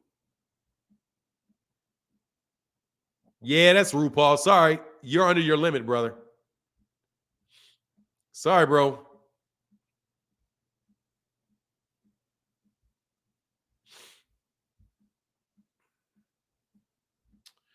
How do I remove this? Sorry, I can't acknowledge that, brother. You're under your limit, bro. You're under your limit, brother. I knew just based off the basic I just knew how stupid that sound that I can't even comment on that. Ray Carter said, you seen him finish guys with that left hand and right. That's my argument for months. Gervonta's getting better. Devin isn't. Devin's getting knocked out. No. Let me tell you, man. Nah, that was interesting. That was almost interesting enough that if you had put that in orange, I would have addressed it. But I can't do that, bro. We got a strict, you're a troll. Sorry, brother, you can't waste my time because that's not like anybody actually believes that. If somebody really believed that, said it and believed that, then I could address that. Because I most definitely can address that. Most definitely can address that. If you think Haney is close to Floyd, he need to rehydrate. Well, since you said that, T. Orlando, let me tell you this. There's nothing. They're nothing alike. They're nothing alike, man. They're nothing alike. There's a huge gap between the two of those guys. Huge gap. Huge gap. There's no way on this planet that George Kambosos is fighting 24 rounds with Floyd Mayweather Jr. at 135 pounds. No way. No way. There's no way that Yuriorkis Gamboa is going 12 rounds with Floyd Mayweather Jr. At this point in Uriokas's Gamboa's career, there's no way he's going 12 rounds with Floyd Mayweather Jr. That pot shotting and blasting out is going to be so ridiculous. There's no way that JoJo Diaz is going 12 rounds with that man. No way. No way. And that was Floyd Mayweather Jr.'s second weight class. And to boot, I don't think Devin Haney got a chance to beat Jose Luis Castillo. I think Jose Luis Castillo is Devin Haney's worst nightmare. Absolute worst nightmare. Absolute worst nightmare. Fanon, so he's 160 fighting George Kambosos and couldn't even drop him. He can grab him and hold him. He can grab him and hold him. That counts. That's a bad matchup. No, but I'm serious, man. You can't be everything, man. About the training, you can't be everything. Like, you just can't do it. You can't be the manager, the promoter, and the trainer. You can't be the manager, the promoter, and the trainer. There's no way you can do all three of those jobs. Which one were you raised doing? Lou Duva couldn't do that. Lou Duva would play assistant trainer. Lou Duva, you cannot be the promoter, the manager, and the trainer. You can't do all three well. You just can't. You can't watch film, study the opponent. You can't. You can't. Eventually, that's going to come back to bite them. That's why I say, dude, it could be a situation where that's not going to go well. Where you've got guys that literally got think tanks around them. You literally got guys with think tanks of what you're going to do when you have to make an adjustment and Devin can't figure out the adjustment. What are you going to find? What happens when somebody figures out Devin don't like something and Devin can't keep somebody from going there? You can't, I'm telling you, jack of all trades, master of none is not a good look. I'm telling you, the best trainers just train. The best promoters just promote, and they got matchmakers that decide who fights who. I'm telling you, that's a big problem in Matchroom. Because it looks to me like Eddie Hearn tries to play matchmaker. And he keeps getting this guy beat because he's terrible, because he's a terrible matchmaker. He's a terrible matchmaker. That's why his guys keep getting in there with guys like, nah, dude, you're not going to be going, you're not able to go around these dudes. Devin not mean enough in the ring. I'm not saying they said it's called part. Let me tell you something, man. It ain't no partner. It's a trainer, is a role. Trainer is a role. And it's not, it is a necessary role. Facts over fiction said 100% agree. The game is about adjustments. How many fights have you had to adjust?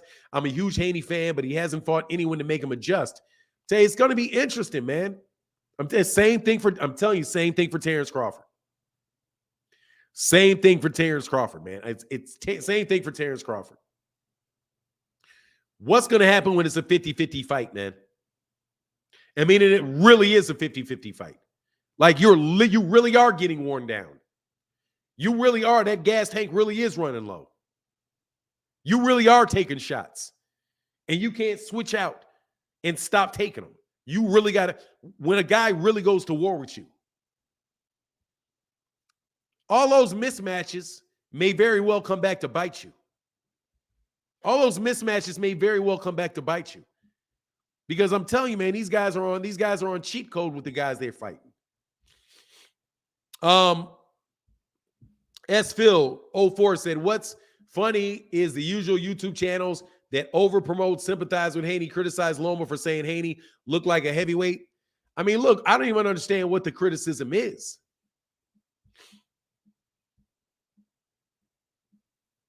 Oh, I get it for now. Billing the weight. I'm not sure what that means. G man said Bill Haney is trying to go LeVar Ball route and failing. No, he's doing a really good job of it right now. He's doing a good job of it right now. Hold on one second.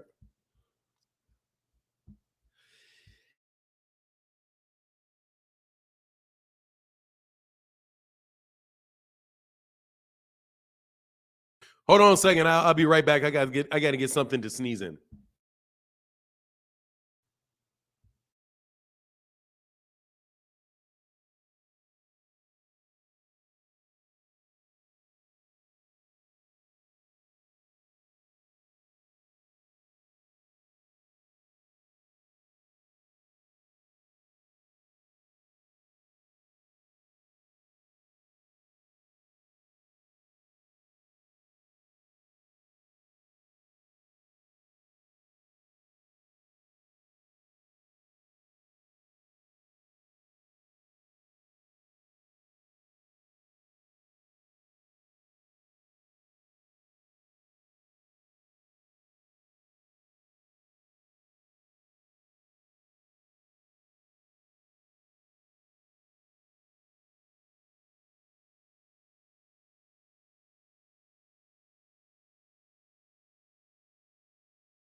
All right, right back at you.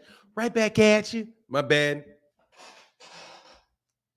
Had to get something so I could blow my nose because these allergies are getting me.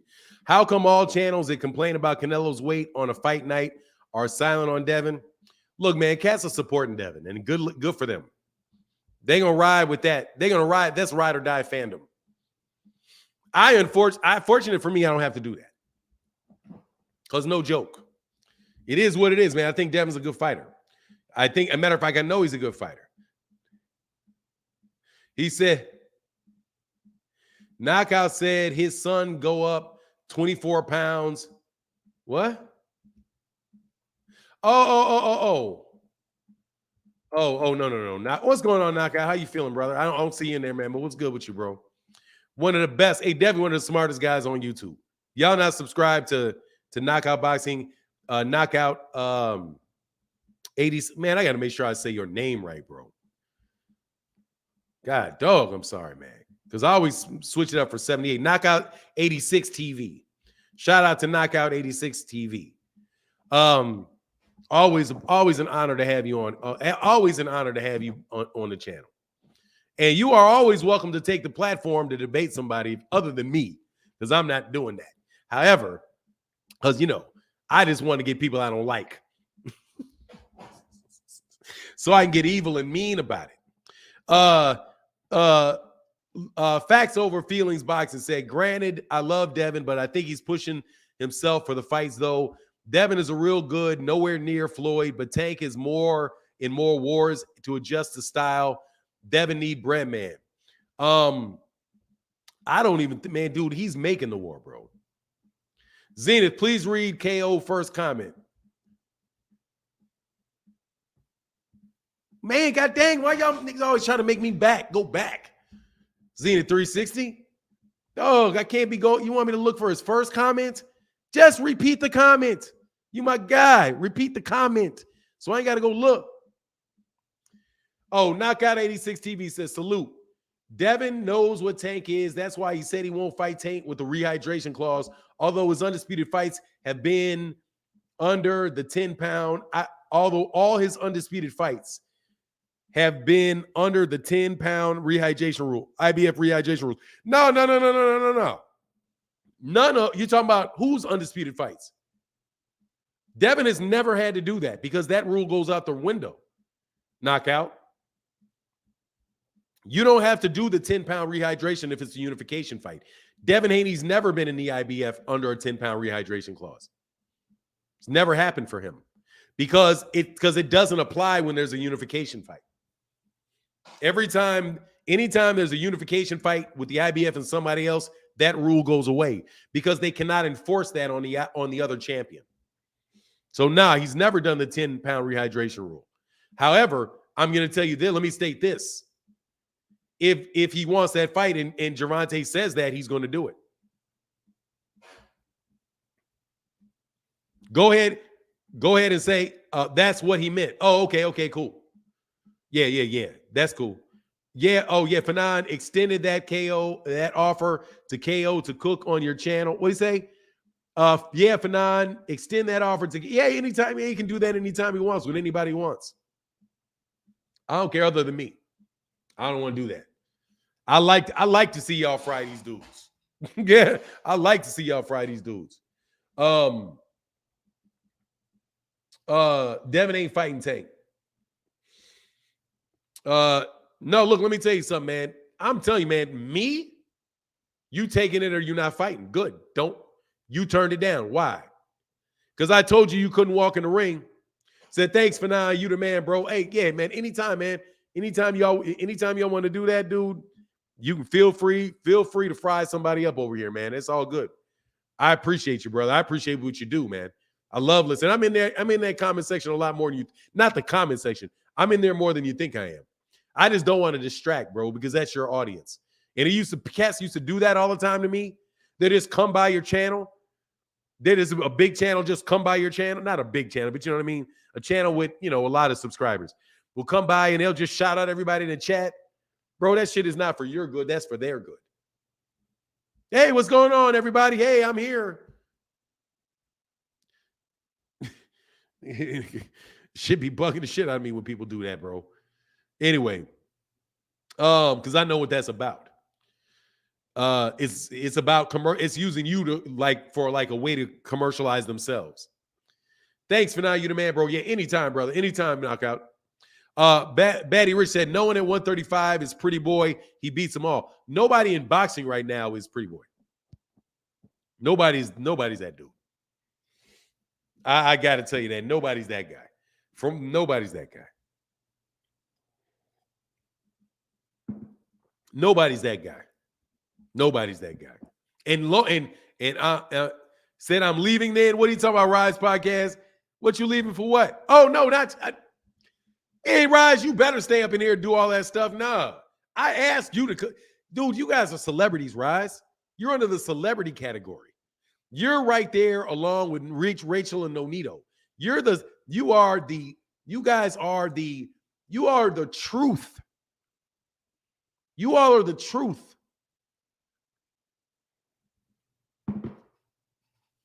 You guys are the truth.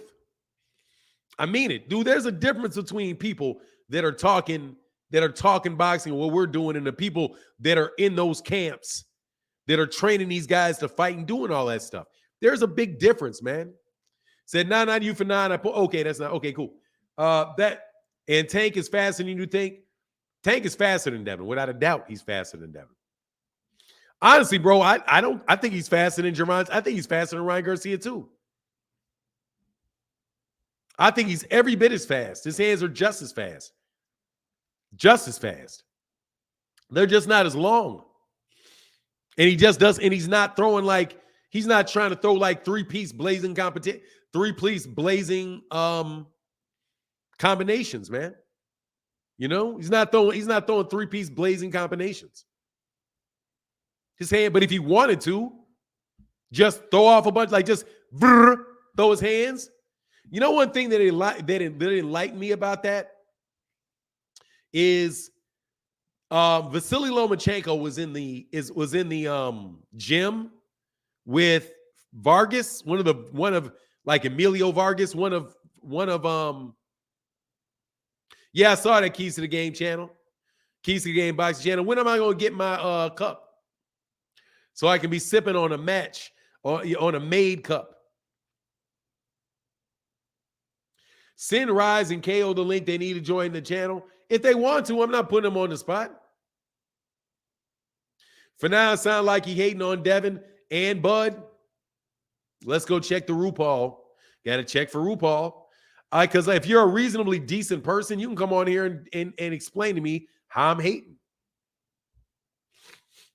I'm telling you, man. Roy Jones Jr. went off on all these people that didn't want to fight the best. And all I could think is, man, you sure do defend who's the number one dude that fits right about now. I'm just telling you what I think. I'm not hating on him. Oh, you're older. Yeah, you're not. You're actually not even you're maybe like an older one. Man, you didn't have to delete them. You can hit that link. Y'all, the support on the channel goes down, bro, whenever I do get these links. So if you hit this link, make sure y'all are like succinct and you know what you're going to say. Because I can't keep you on here forever, bro. You know what I mean? Time is money, and money is time. Devin said he would not accept a rehydration clause. It makes sense. Why? No, yes, he would.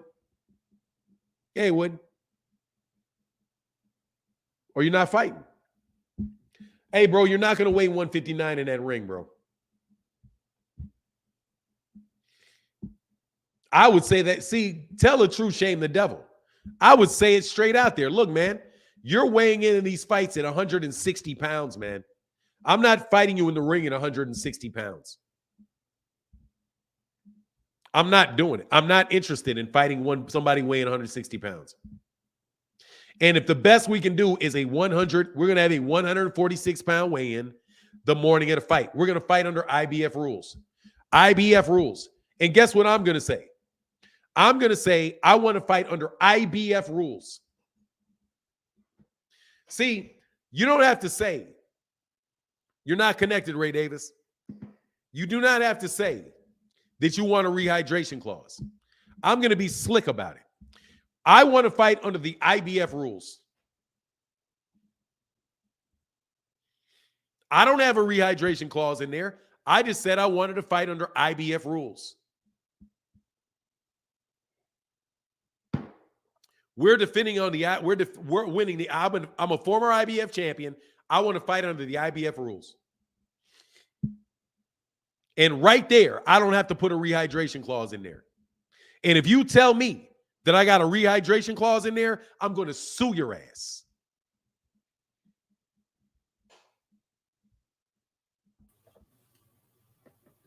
Right there. What's going on, Ray Davis? What's up, my brother? I'm good, man. I can't complain. What's going on with you, man? Chilling, just listening to everything going on. You see what I got today, right? Yeah, I saw the Bulls. Yeah, you rocking with the Bulls, man. That's what's up. Yeah. So what's good, man? What you want to get off your chest, man? Not much, man. Actually, I was just telling you before about the snack and the Balco stuff. I think it was about last week sometime, and I told you check your IG. All that has and it's under Ray_D23. All right. I know where it is. All right, word. So all that stuff I was telling you is when they were saying that Bud might have tested with the Avanesian fight. So I was watching that because I was watching Shakur walk around the same size as Bud. And I'm like, yo, this dude look big. Like, there's no way. And Devin Haney the same. Now, you know, I support all the boxers at 135, the elite boxers. I support all of them. But, you know, as I'm watching them, I'm like, yo, these dudes is walking around huge. So I agree that weight plays a part, a big part. As we've seen with Tyson Fury, you know, putting on the weight kind of helps you a little bit sustain some of the blows. But at the same time, Tank has that hand, both sides. He has both hands, and he drops people left and right. So we already know how that is. Do I see personally, because I was talking to some of the guys in the chat, do I see some like the fight going either way? Yes, because I think Devin, even though he can't get that jab, if he stays outside, he's a smart fighter. If he stays outside that left side, he has a way of establishing the body shot, because that's what usually you do as a orthodox fighter. You try to establish the jab to the body, then you come in with the right, the cross. But if he can do that, he has a chance. As far as Tank, we all know Tank. Tank's a beast. Oscar said it. We know that. So, you know, at the end of the day, I just wanted to say that. I wanted to get it off my chest. And also, I like the new nickname for Triple B, you know, Bum Beating Bud. That's the new nickname. We ain't going to call him a duck no more, because that's all he does, man. That's all he does. And he might fight Rocha. That's what I heard. That's what the rumors are saying, that he's definitely going to go there and handle his mandatory and use that as an excuse. But with that being said, you're the greatest. You know that. Much respect. Big up to you. Love Yes, the chat. sir. Salute to everybody out there. And catch you with it. All right, brother. Thank you, Ray Davis. I appreciate you, man. Hey, real quick, what's your Instagram again? It's Ray_D23. Okay, Ray_D23. Yeah. Should be there with sunglasses. Bald. All right, I got you. All right. Okay, so I'm gonna send you this. I'm gonna send you a message. Okay. Oh, there it goes. Oh, you know what? It comes up as something else. Okay, it might be my That whole artistic expression. That's my photography. That connects you to my photography page. Oh, okay. Yeah. So look, now you can send me something because I'm gonna put you in the primary. Okay. And I'm gonna send you a note. Okay. All right. I'm actually going in right now.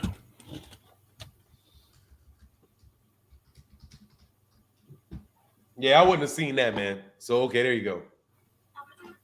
All right, man. Cool. Gotcha. Got you, brother. I'll talk to you soon, man. All right, got you. Later.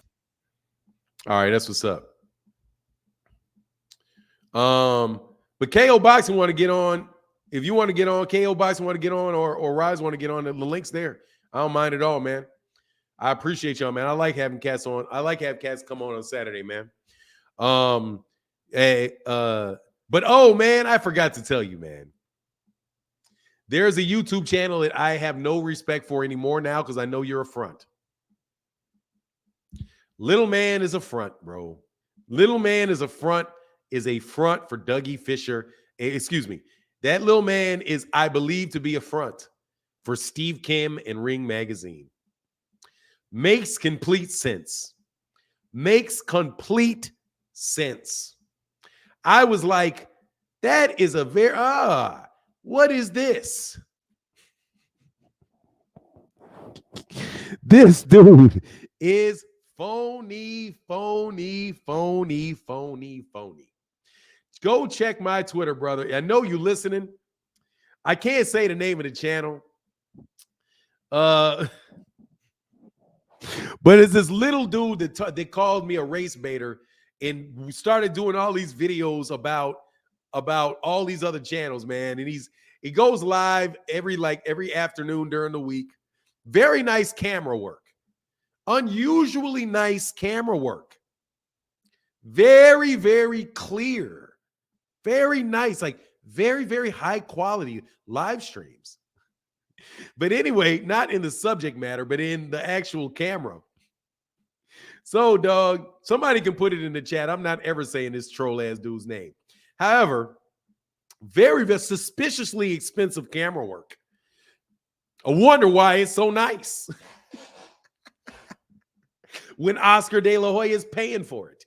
But anyway, so this dude does a video yesterday. I never watch it. Never watch because I want to hear him. But Buddy McGirt was on there, man. So I was like, man, let me hear what Buddy McGirt got to say. And Buddy McGirt walks out with this funky ass look on his face like he don't want to talk to dude. Bingo, Mike Kirkland. And if you look at the video, watch who walks out of the door and then who stands right behind him and you can see the reflection. And he tries to get out of the reflection a couple times, but then play off of it because now he realizes, oh shit, I'm on camera. And stands right behind this dude while this dude does the interview. Keys to the Game said, Fanon, I sent you an email with a tracking number. The package should arrive today. Appreciate you, brother. Thank you, bro. I had to check it, man. I think somebody refused to send me a shirt, though, because I ordered something else. And it ain't never come. Much love in that super chat, bro. Thank you, brother, for that support, man. Yeah, go look, bro. Go look. So if you look at that video and you know right there that is not a real channel. The same person had Rick Glazier on there, consistently having Rick Glazier on there, spreading 61,000 pay-per-view buys. Rick Glazier is on that channel. Steve Kim is playing director on his videos. That is a front. That dude looks to me to be a front for those same dudes that have been saying that the PBC is going broke for years because they can't show their face anymore. He's the same crew as Mike Montero, bro. That guy is in the same crew as Mike Montero and Steve Kim.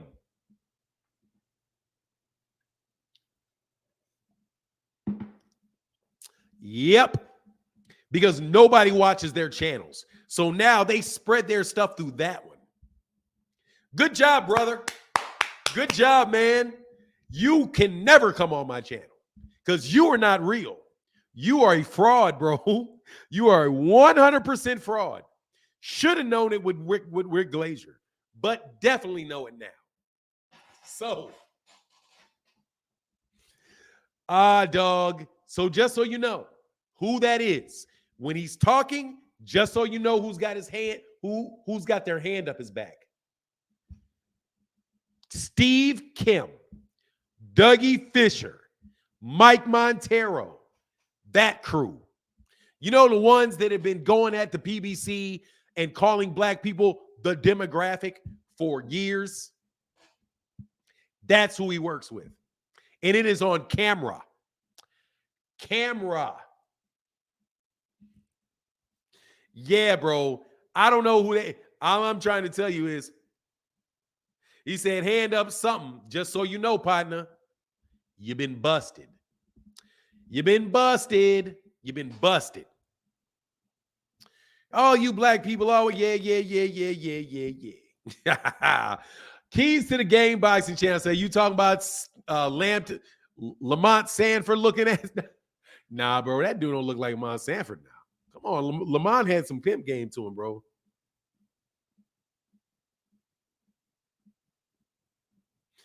What did he say? Somebody said the same thing. Then they popped up on a 6-month schedule. Popped up with a 6-month. What do you mean? What's a 6-month schedule? I don't know what that is. No, I know what you meant, Mike Kirkland. Don't make a difference to me. It's literally just playing off the phrase new media. That is public relations is what that is. That is somebody engaged in public relations and not media. I've been telling you, they're not the journal. They're not behaving as journalists.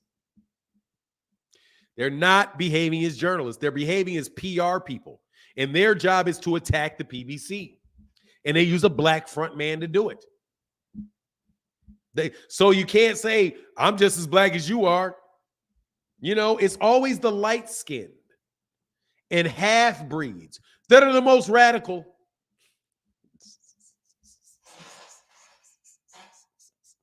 Yeah, that is too blatant, Fanon. Yeah, you can't.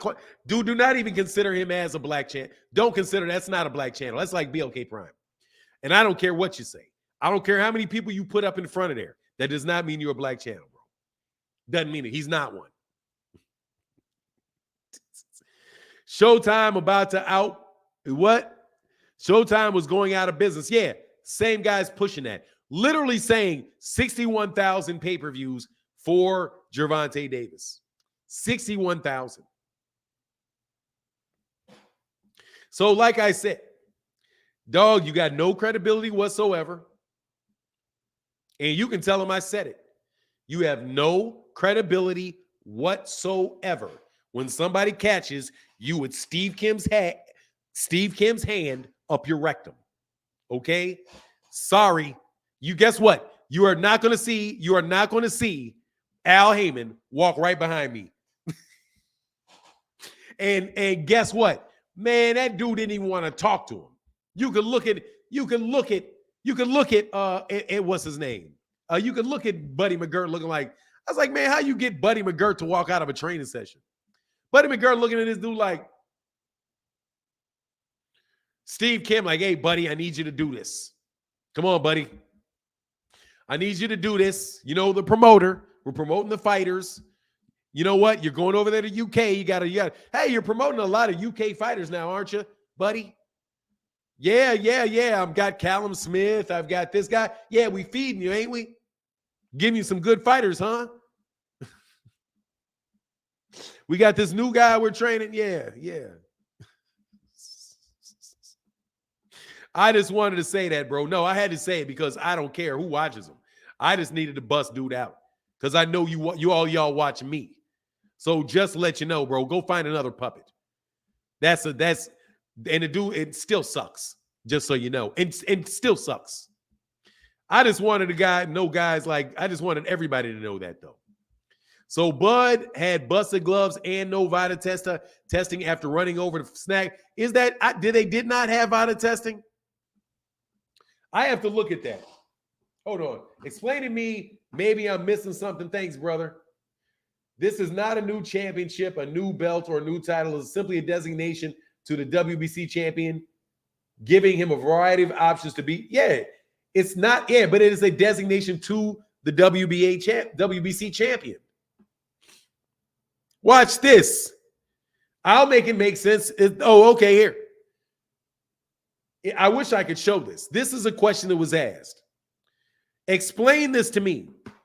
This is not a new championship, a new belt, or a new title. It is simply a designation given to a WBC champion, giving him a variety of options to be able to be the best. That tells you that guy's still the champion. It's a designation given to the champion, which means whoever has the franchise belt is the champion. That's what that sentence says. I'm really glad you gave me that, man, Ray Davis. Ray, see, I'm telling you, man, reading comprehension is something serious. You should get your YouTube 100K. I already got it. I got my YouTube plaque. It's right there on the wall. I got my plaque. They sent me my plaque, and it matches my walls. I was very happy.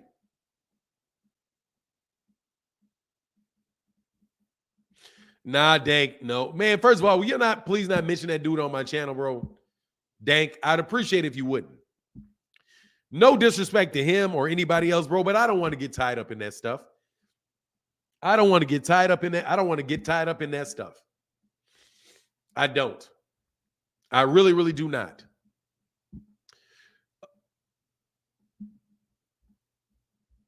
Hey, thank you, RuPaul. Ricky Powers. That sounds like a 1970s porn star, gay porn star. Shut your ass up. Ricky Powers.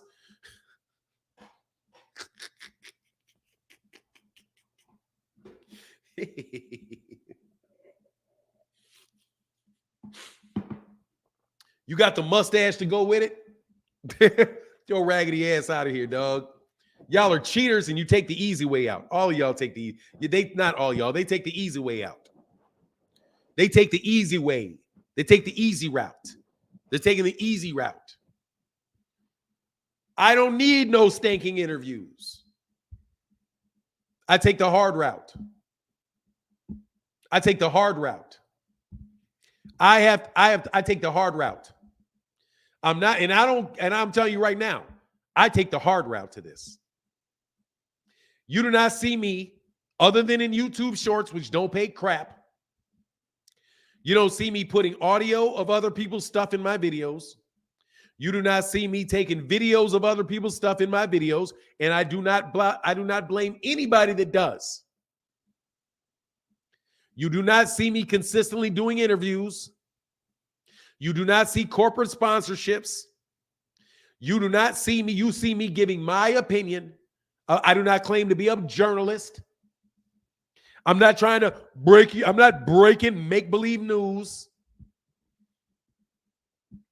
All I'm doing is saying, look, man, if you like having boxing conversations with me and the group of people that I'm trying to get together to talk boxing every day of the week, support the channel. Support the channel. That's it. I don't have to go to, hey, what do I need to say? Hey, Dougie Fisher. Hey, you think you can give me an interview with Oscar? Hey, you think you can give me an interview? You think you can get me in the Boxing Writers Association of America? Hey, you think you guys could get me a plug-in so I can be a BWAA card, so I can get my BWAA card and I can get into the fights? I pay for my own fights, which I would not mind changing. But you can say what you want. This is me. And it is my honest opinion. And you can take it or leave it. You know what I mean? I've been here. There have been 11 undisputed champions in the 4-belt era. Have there been 11? 11 in the 4? Man, I hate that. Incel, please stop with the 4-belt era. Yeah, he said, breaking news, Mike Cappinger says Fanon is not the guy to mess with. He's the truth out here in the YouTube streets. Look, man, how many have there been? There's been, since they had 4 belts, Dougie Fisher and Steve Kim have recognized, and Dan Rayfield have recognized the boxing right. Let me see. How many undisputed champions has the Boxing Writers Association of America recognized? Because that's what you mean. How many undisputed champions have been recognized by the Boxing Writers Association of America? Which means jack shit. It has been Oscar De La Hoya, and just in case Oscar De La Hoya would have won that fight. Because believe you me, if he had not fought Oscar De La Hoya, we would not be in the 4-belt era. That would be Bernard Hopkins, my dude who beat Bernard Hopkins, Jermaine Taylor. It would then be Terrence Crawford, Alexander Usyk, Jermell Charlo, Josh Taylor,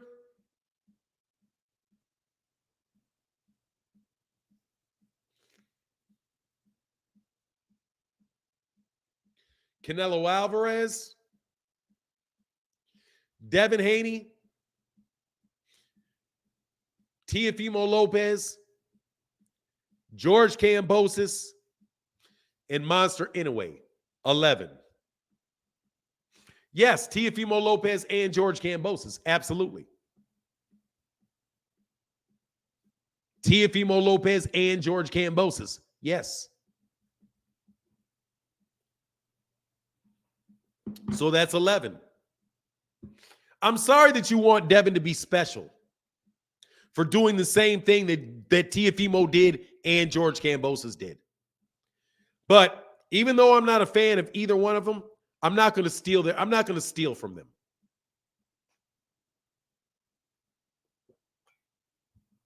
There's been 11 of them.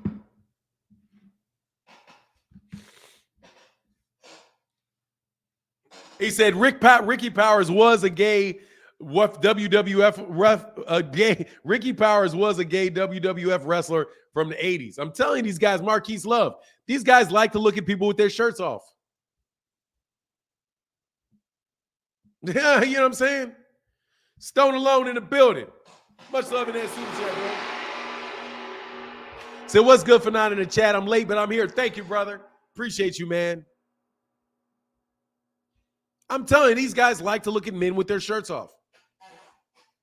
I got cousins like that, dude. I'm telling you. Dude. People be giving themselves away, man. I'm telling you. Dude, there's some pictures that people put up that there ain't no way you put that up if you are a heterosexual male. No way. No way are you going to put that picture up on any of your social media if you are a heterosexual male. No way. Because generally speaking, you're not going to want people to question it. There are some pictures that people put up where I'm like, dude, anybody that puts up a picture with a bulge on it, no, bro. Nah, bro. Nah, man. Nah, man. Your eyes supposed to do this. Your eyes do this. If I got to do this to a picture I see you putting up, dog, ain't no offense to you, but dog, that's a dead giveaway, bro. That's a dead giveaway, bro.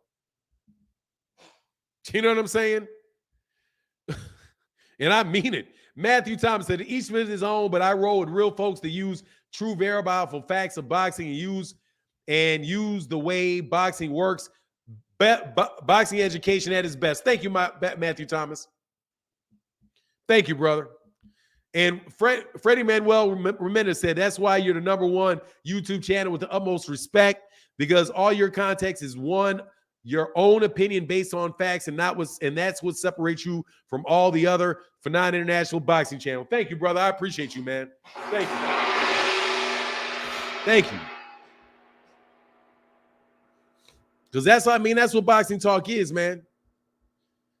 That's what I think it is. You know, been working a lot. It was good. Thank you, Freddie. Thank you, brother, for that support, man. It's good to see you, man. It's good to see you. I've been working a lot. Just tune in. Here's my opinion on your channel, Martin. Thank you, brother. I appreciate you, man. What's going on, 3000, Mr. Biggs? So anyway, that dude right there, it's very obvious, man. That's what he's on. And honestly, he's never denied it. This guy's never, the guy that keeps doing this, he's never even denied it. He's never denied it.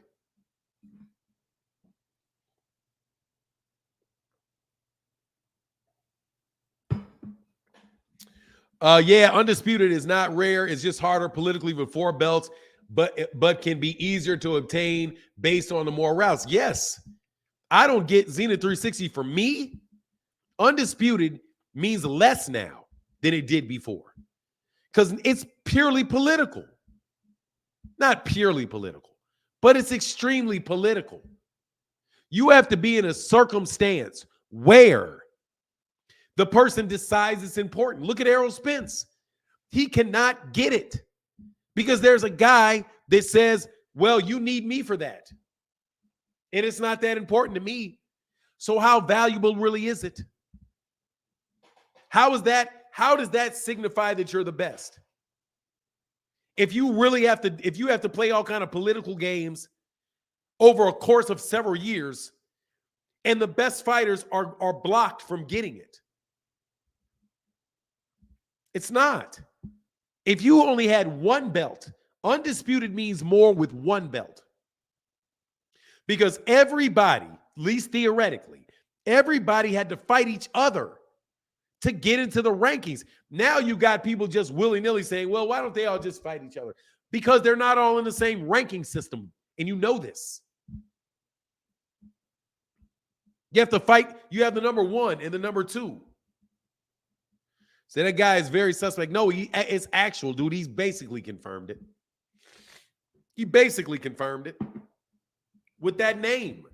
Like, come on, man. That's obvious what that is. Come on, sweetie pie. Chill out. I'm not trying to do all of that. For now, you hear they're saying Ryan not going hard in training, only shows up for sparring and dictates his training. He's going to sleep early, or he's pulling out. Pause. Pause on that last part.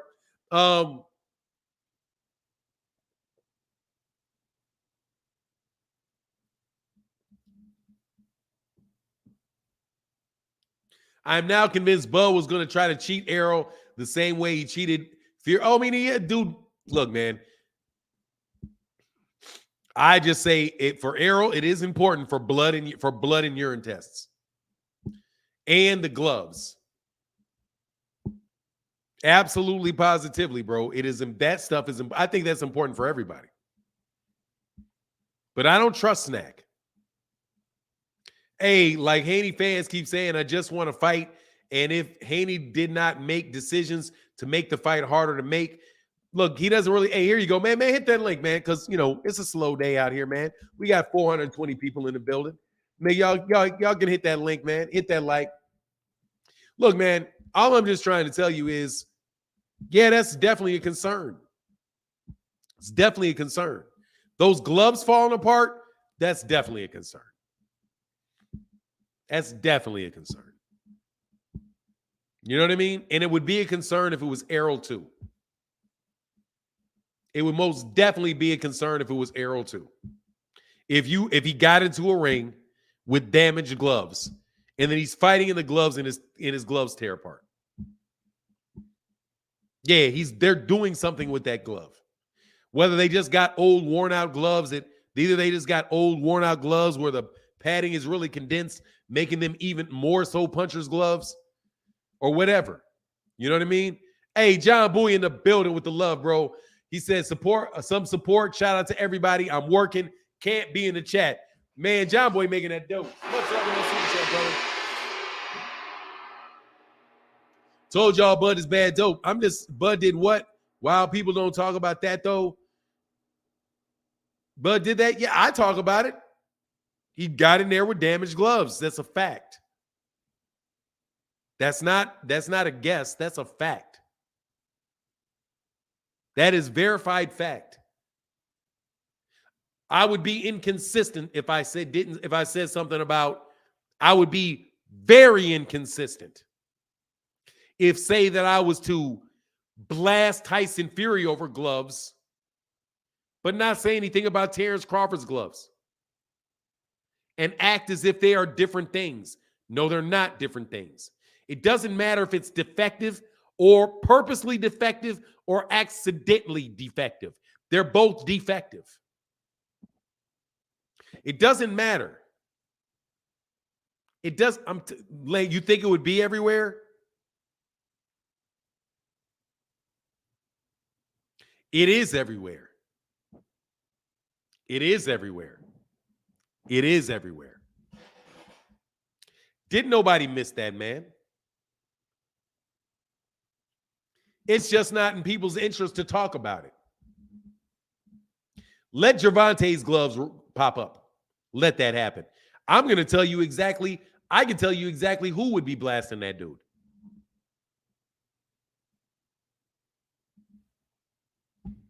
And you know it.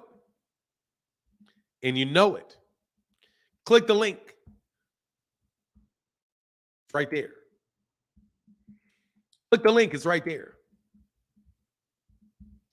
Just a Phil Sloan in the building said, call a duck a duck. Much love to that. Oh, yeah. Oh, yeah. But Bud is anti-PBC.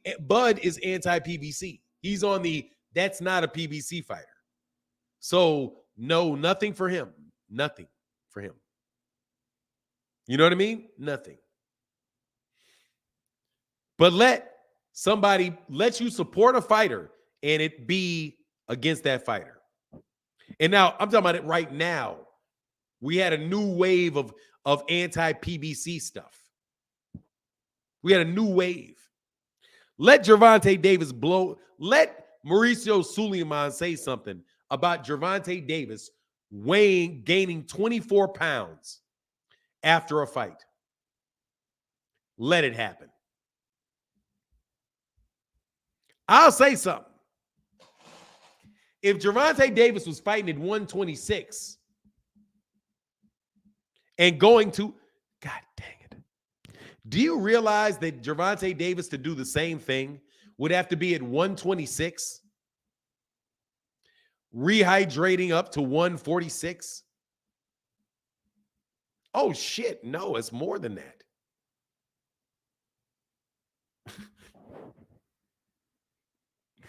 God, dog.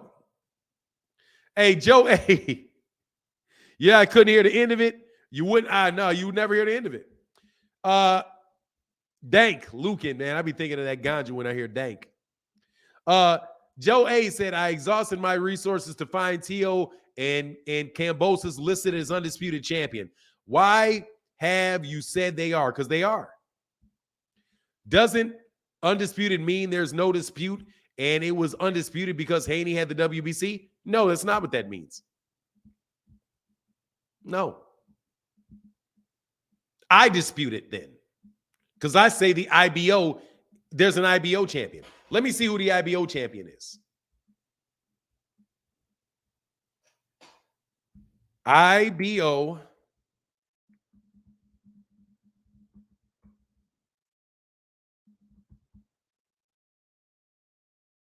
list of IBO champions.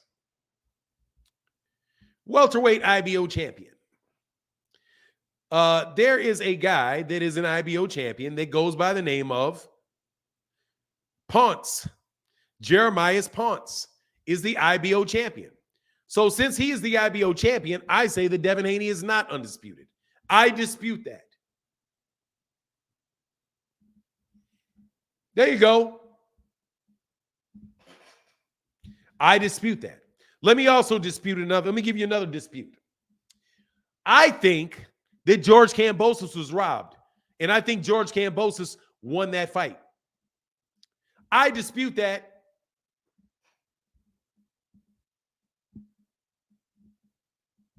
You exhausting your resources makes me no difference so whatsoever. I didn't exhaust my resources. I saw that the WBA champion was, let's go through this. The WBA champion was Teofimo Lopez. Yes, he was. The WBA champion was Teofimo Lopez. Yeah, he was. The IBF champion was Teofimo Lopez. Wasn't he? Yes, he was. And he was the WBC champion. Wasn't he? Yes, he was. So he's the undisputed champion. Because he's got all 4 belts. He's the champion of all 4 divisions. The WBC says that Teofimo Lopez is their champion for undisputed. So let me get to the resource that you need. Since you ran out of resources.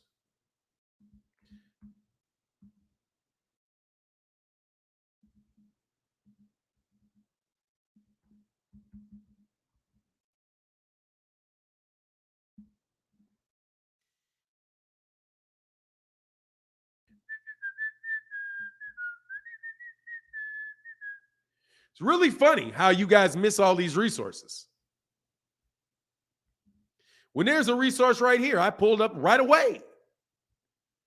It didn't take me but a second to find it. Did not take me but a second to find this. I'm amazed. And he was undisputed, Ansel. I'm telling you, man, you guys need to stop hating so much. And I mean it, man. Y'all need to get your heads up. And you know you're my guy, Ansel, but y'all got to stop buying every bit of bullshit Devin Haney sells you. I'm sorry, man. You guys got to stop it. If Devin Haney had taken that franchise designation, ain't no way in the world y'all would be saying that man that he relinquished his undisputed title. Please. But let's go ahead and what's this? Suleiman Lopez is the undisputed champion, leading man at 135. Yeah, he is. So let's go.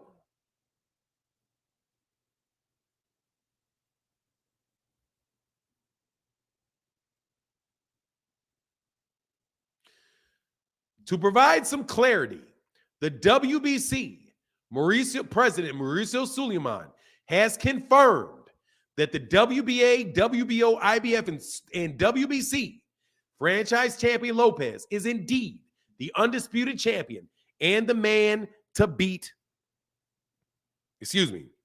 at lightweight, holding the major title in each division. Quoting him, Teofimo Lopez is the undisputed lightweight champion, and whoever beats Teo is, if there is someone who beats him, will be called undisputed. I have spoken. Now, this is where this puts a fork in you. I have spoken with Devin and his father, and I think the franchise designation created recently by the WBC The idea and the purpose is to provide fights, the best fights for fans. And I am very happy that this year in the lightweight division that was achieved. Through the naming of by the franchise naming, we got a fight between Teofimo Lopez and Lomachenko. And we saw Devin Haney recovering from his injury to fight Gamboa. We also saw Ryan and Luke Campbell. I understand the confusion with the belts and perhaps the frustration, but we take the path watching the big fights. I respect Haney. I'm proud of him. I'm very close to him. And it's just a matter of all of them getting in the ring and forgetting all that discussion on social media. Get in the ring and and show who's the best. That's what we want to see. So let me summarize that for you, partner. Let me summarize that for you. Teofimo Lopez is the undisputed champion, and I told that to Devin and his daddy in their grill. They know it. They know he's the WBC champion because they told Devin that. They told Bill that. He said, I told you that. So since the WBC told Devin that, told Bill that, told you that, stop acting confused. Stop acting confused. Teofimo Lopez was undisputed, and so was George Kambosos, because the WBC gets to choose who the WBC champion is. Period. Also, let me correct y'all.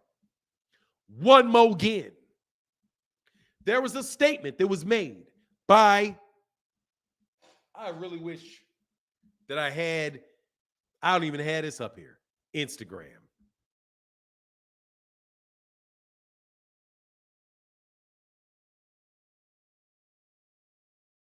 Man, let me have my Instagram up.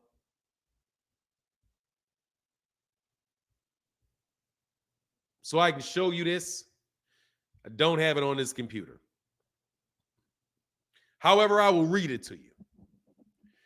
Mauricio Suleiman said, this is not a new championship. Listen to the words that they say carefully. Because some of you people are some illiterate idiots. This is not a new championship. It didn't say it wasn't a championship. It said it wasn't a new one. A new belt. Didn't say it wasn't a belt. It said a new belt.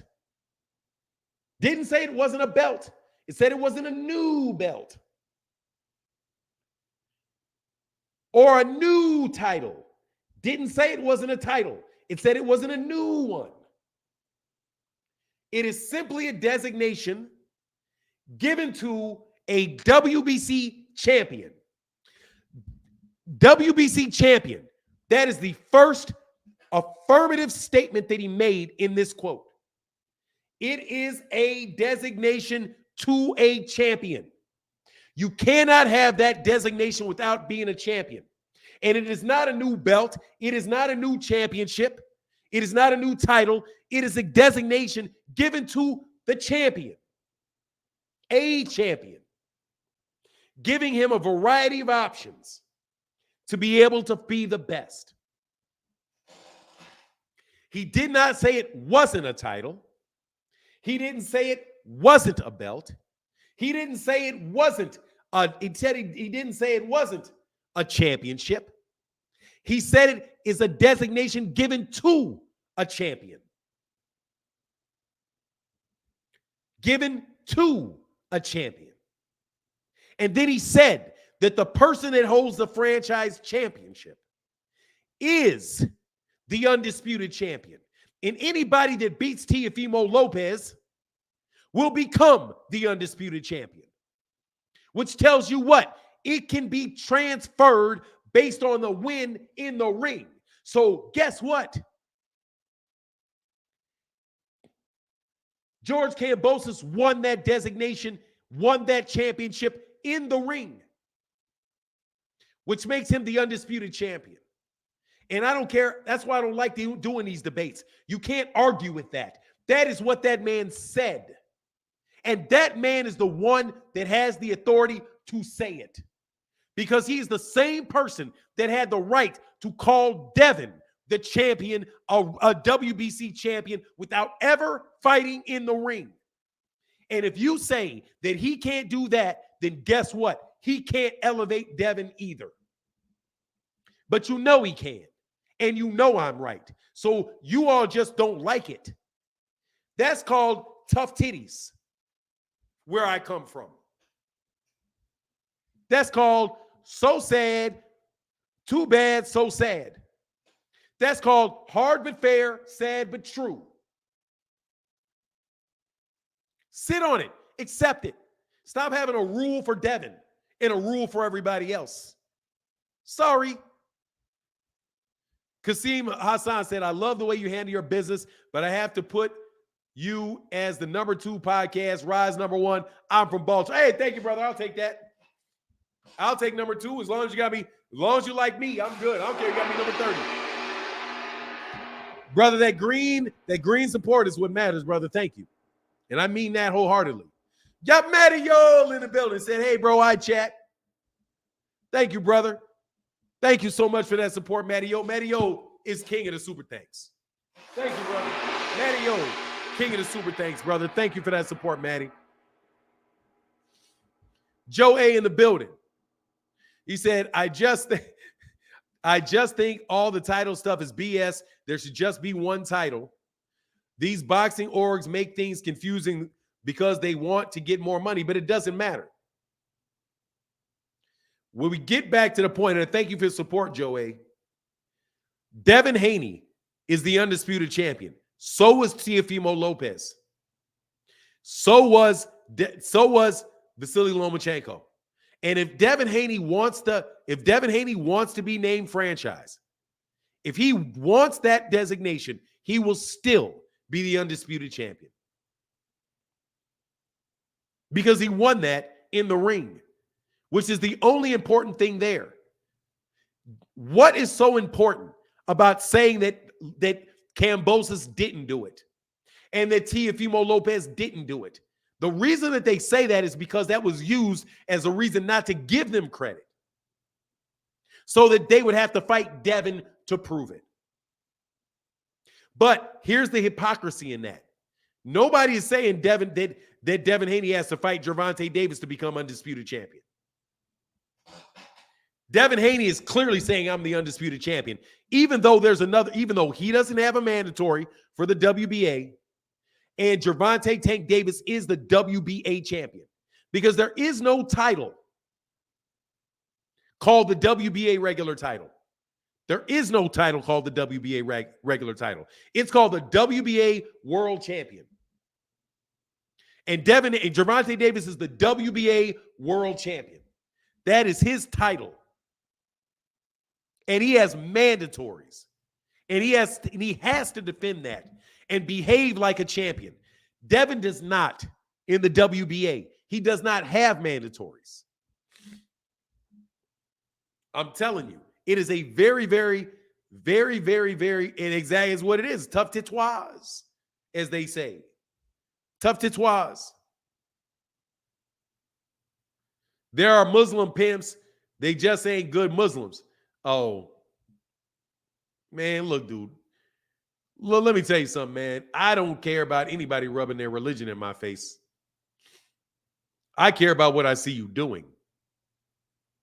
If I see you lying, if I see you stealing, if I see you mistreating people, I don't care what religion you are. There's a bunch of Muslim slave owners right now. You know what I'm saying? I know, Fahim. I know you're not. I just want to co-sign on that.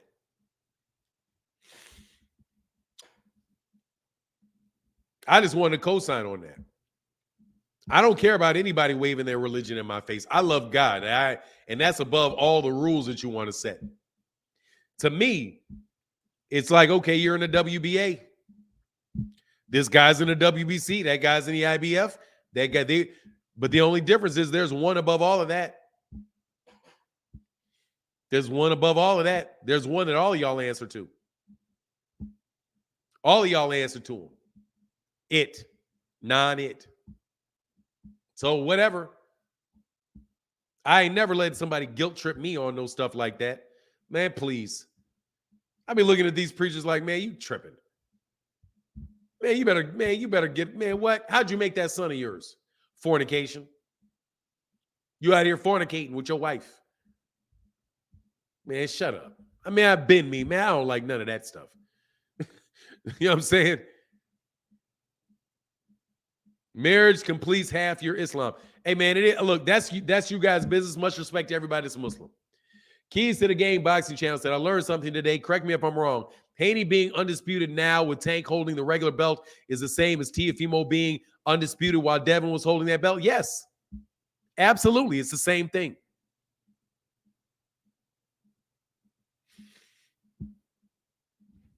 It's the exact same thing. Shout out to D-Style Boxing. It's absolutely positively the same thing. You have a guy that does not have a mandatory, right? He doesn't have a mandatory. He's free, so he's free to have unification fights, do whatever he wants to do. It literally operates the exact same way as the WBC franchise.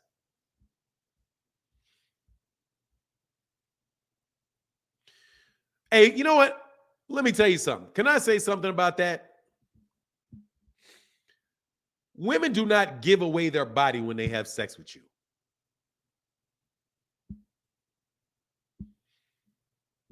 I don't understand that. They're not giving you their body.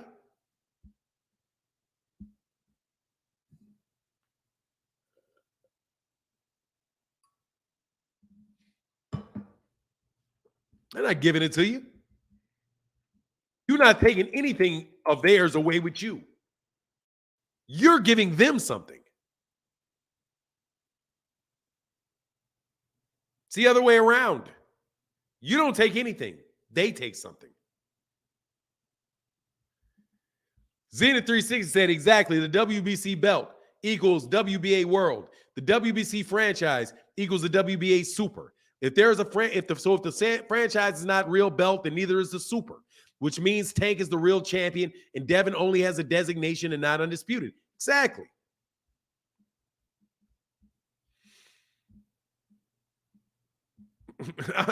I'm just telling you. They're not giving you, they're not giving you nothing. Said, damn, they taking my life. I'm just telling you, giving it to them. Yes, you give them something. Don't y'all know how y'all some virgins or something? You give them something. And it's a lot worse for you. Honestly, in my opinion. Dog, you can choose. Men have the right to choose. Women cannot have a baby without you. Period. You can't have a baby. They can't have one without you. These are facts. People always like to say facts when it's opinion. No, that's a fact. At a certain point in time, bro, you got to start playing with these rules and all of that stuff. You got to start playing with these rules. No, there's some affirmative truths here. Okay? There's some affirmative truths. And I used to tell y'all all about those guys that said men go their own way. You remember that movement, men go their own way? Fanon just flipped the frame. I'm telling you.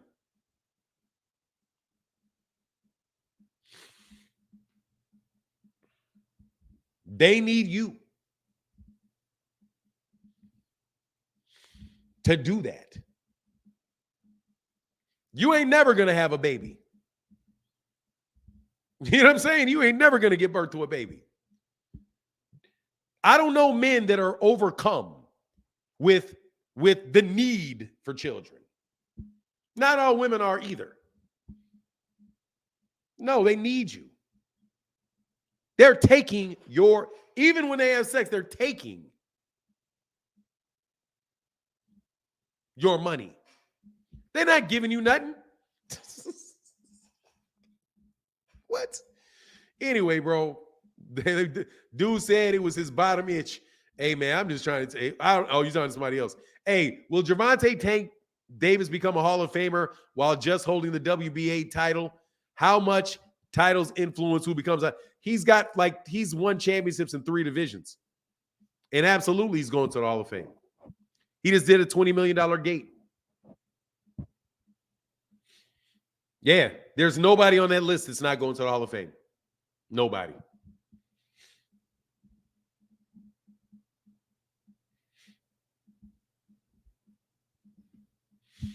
There's nobody on that list that's not going to the Hall of Fame, except maybe Ryan Garcia.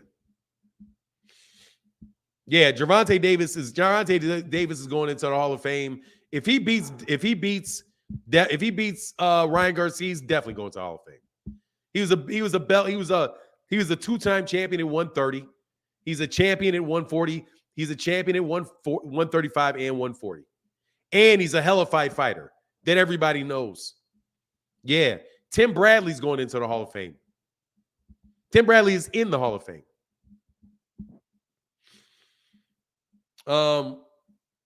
So yeah, absolutely he's going to the Hall of Fame, Joey. Hey, thank you for the support, Joey. Means a lot, brother. Thank you so much. You're talking. Hey, look, Incel, I can't. Hey, man, first of all, shout out to you, Incel, because Incel's a big supporter of the channel. And when I'm telling you I appreciate Incel, I appreciate Incel. Anytime I answer Incel, just understand that I appreciate your contribution to the channel. And I don't in any way, because you and I tend to disagree. So the way that I frame it, I just want to let you understand that. You know what I mean? Because I'm not about to, what's this about Tank having an injury? I've not heard anything. Oddly gifted Bully Kennels. What's this about Tank having an injury? Much love in that super chat. I haven't heard anything about him having an injury. Is that something that just came out? I haven't heard anything about him having an injury. Did somebody say something about him having an injury like in the last couple hours? Can you drop a link, please? Oh, yeah, for sure. There you go. That's for Incel. There you go. Yeah, no, where did you hear that? Oddly gifted. Bully Kennels in the building. Where did you hear him about him having an injury? I didn't hear that. I hope that's not true. Oh, it was in April. Oh, it's April 1st. Okay, April Fool's joke. Okay. Today is April Fool's Day. Okay, yeah. Well, geez, some of y'all stuck on that every day.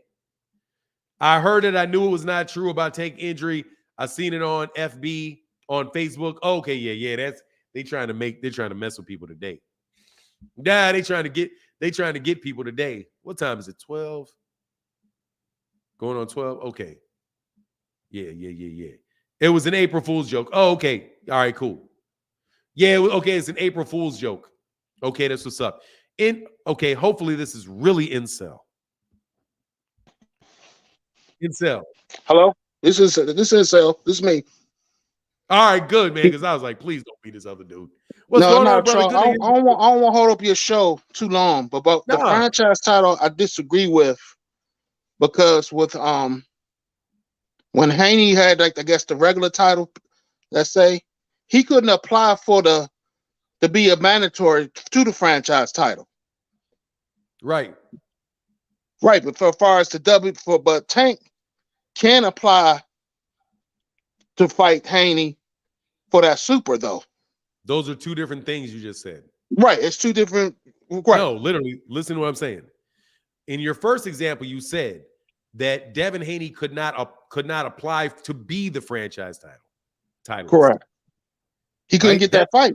Listen, that's different than saying Gervonta Davis can petition to fight the WBA WBA super champion. Right? You're asking one to be named it. No, he could not be. No. I'm talking about not just name it, fight him to get it. You can't even get they that can fight. Okay, in that case, that you're using the same word, where you're meaning that Devin, because you got to remember, I listen and I'm trying to be very specific. Right. What you're saying is that Devin Haney could not petition to fight the franchise champion? Right. Yes, correct. Yes, he could. Yes, he can. No, he couldn't. Right? Yes, he can. The franchise champion had to make that decision to fight Devin.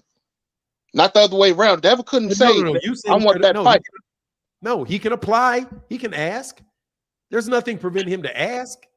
Why can't he? Well, you could ask, but the franchise champion is the one that decides if I want to fight him or not. Same thing applies to Gervonta. Gervonta could ask, but Devin Haney would have to say yes. It's the same situation. If you don't have a mandatory, ask for that fight, he can get that fight. Listen. If you can't have if somebody does not have a mandatory, the franchise champion does not have a mandatory. The super champion does not have a mandatory. Take the people out of it. If the regular champion can ask for anything, they can ask for anything. I've read both of their rules. There's nothing preventing them from asking to have it mandated. So Devin could have asked to have it mandated, just like Gervonta could ask to have it mandated. There's no difference. In that case, Teofimo Lopez would have had to have fought him. But guess what? Teofimo Lopez did fight him. Not Teofimo Lopez, excuse me. George Kambosos did fight him. Right, Top Rank told him to fight him. No, he fought him voluntarily. He fought him. Well, he wanted to fight. He wanted to fight Lomachenko. Listen. No. Devin Haney fought as the WBC champion, world champion, fought the WBC franchise champion. He did. They actually fought. So what you're asking to happen actually happened. He fought him. That's how he became undisputed, by fighting. That's how he became undisputed, yes. But the Top Rank told him to fight Devin. He wanted to go somewhere else. Top Rank could not tell George Kambosos to fight him. George Kambosos fought him voluntarily. He wasn't promoted by Top Rank. George Kambosos gave that man a voluntary fight. He asked to fight him, and George Kambosos said yes. Top Rank didn't force him. It wasn't a mandatory. It didn't get He had ordered. a lot to fight to get that fight. He didn't give up anything. He got a pay raise. He asked for the fight. He got the fight. Dude, that's what I'm telling you. Devin Haney, listen. Kambosos go at 10 million the first time and was the A side the second time. You are changing subjects. No, he gave up a lot. Devin Haney. What? You are changing the subject, man. You said that he couldn't fight the WBC franchise champion. I'm telling you, he did fight the WBC franchise champion. He fought him. How can you say he couldn't fight him if he fought him? He fought him. Kambosos made the decision to do that. It wasn't. Haney didn't mandate that. They didn't say, "Give me that shot." Kambosos said, "I'll give you the shot." That's different. But that's different. Not. He fought him. They fought. He fought him, but he didn't mandate it. Tank him. Why does it go to the WBA and say, "I want to fight. I want to fight Haney. That's the fight I want." He got it. They put that fight together. He got it. Yes. Right. George Haney couldn't do the same. George Kambosos said, "I want to fight Devin Haney." He said it before. First of all, it isn't even a subject or changing the subject.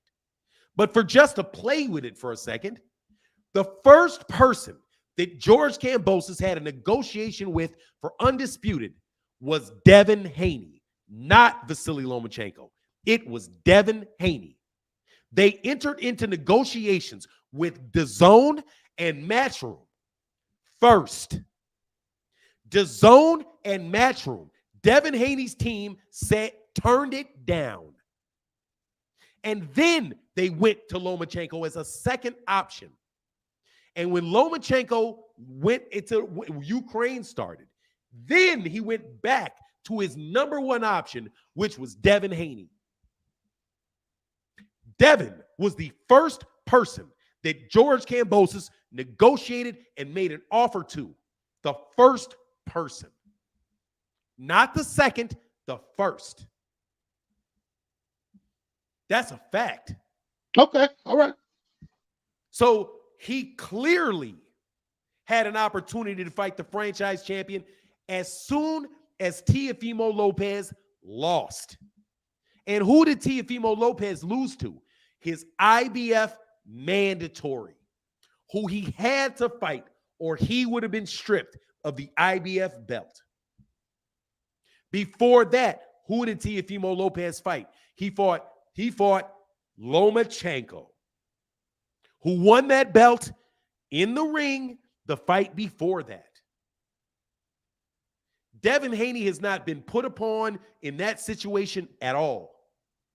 And to boot, he is now he got the fight that he wanted.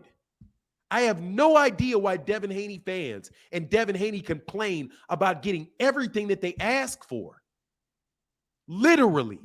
And no, Devin Haney did not take a pay cut for that fight. He got more money for that fight.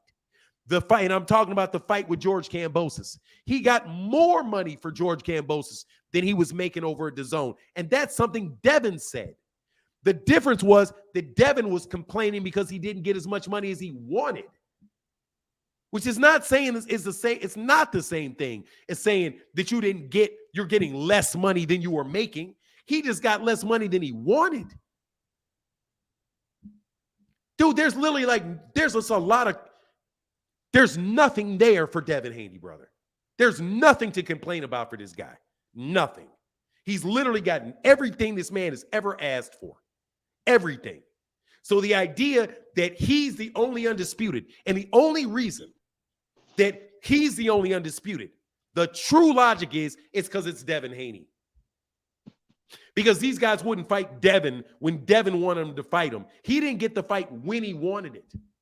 So since Devin didn't get the fight when he wanted it, these guys are not really the champion because they didn't fight Devin to prove it when Devin didn't have a championship. He was handed a championship after Lomachenko became the franchise champion. He didn't win that in a ring. He got that handed to him because Lomachenko got the designation. If Lomachenko had not gotten the designation, Devin Haney would never be a champion. No, he would have got the fight with Lomachenko. He was the mandatory. He would no, he was not the mandatory. For the WC, he was. No, he was not. No, he was not. Lomachenko never had a mandatory fight ordered for him. Lomachenko, this is the history of this. Lomachenko fought for the vacant title of Mikey Garcia. Mikey Garcia vacated the 135-pound WBC title. He vacated it. And when he vacated it, the number one contender at that time was Luke Campbell. The WBC said, if they didn't order it, but they said, if Mikey Garcia fights, it defends his championship again, he is going to have to defend it against Luke Campbell. And when Mikey Garcia decided to vacate it, the WBC allowed for the WBA champion and the WBO champion to fight for the vacant title against Mikey Garcia's presumable next mandatory. When Lomachenko won that, he got elevated to franchise champion about 9 months later. That is 4 months before a mandatory was even due for him. You get 1 year from first of all, if you become the champion, what do? You inherit your mandatory obligations from the champion before you. Who was that obligation with? It was with Luke Campbell. And he beat Luke Campbell. So there was no obligation coming for a mandatory fight to be ordered for Lomachenko for Lomachenko for a whole year. Then he was franchised. And then when he's franchised, he fought Teofimo and he lost. And then after Teofimo Lopez beat Lomachenko, he immediately fought a mandatory, which is not a duck of Devin. It's the IBF mandatory, which was ordered before he beat Lomachenko. That obligation was already there.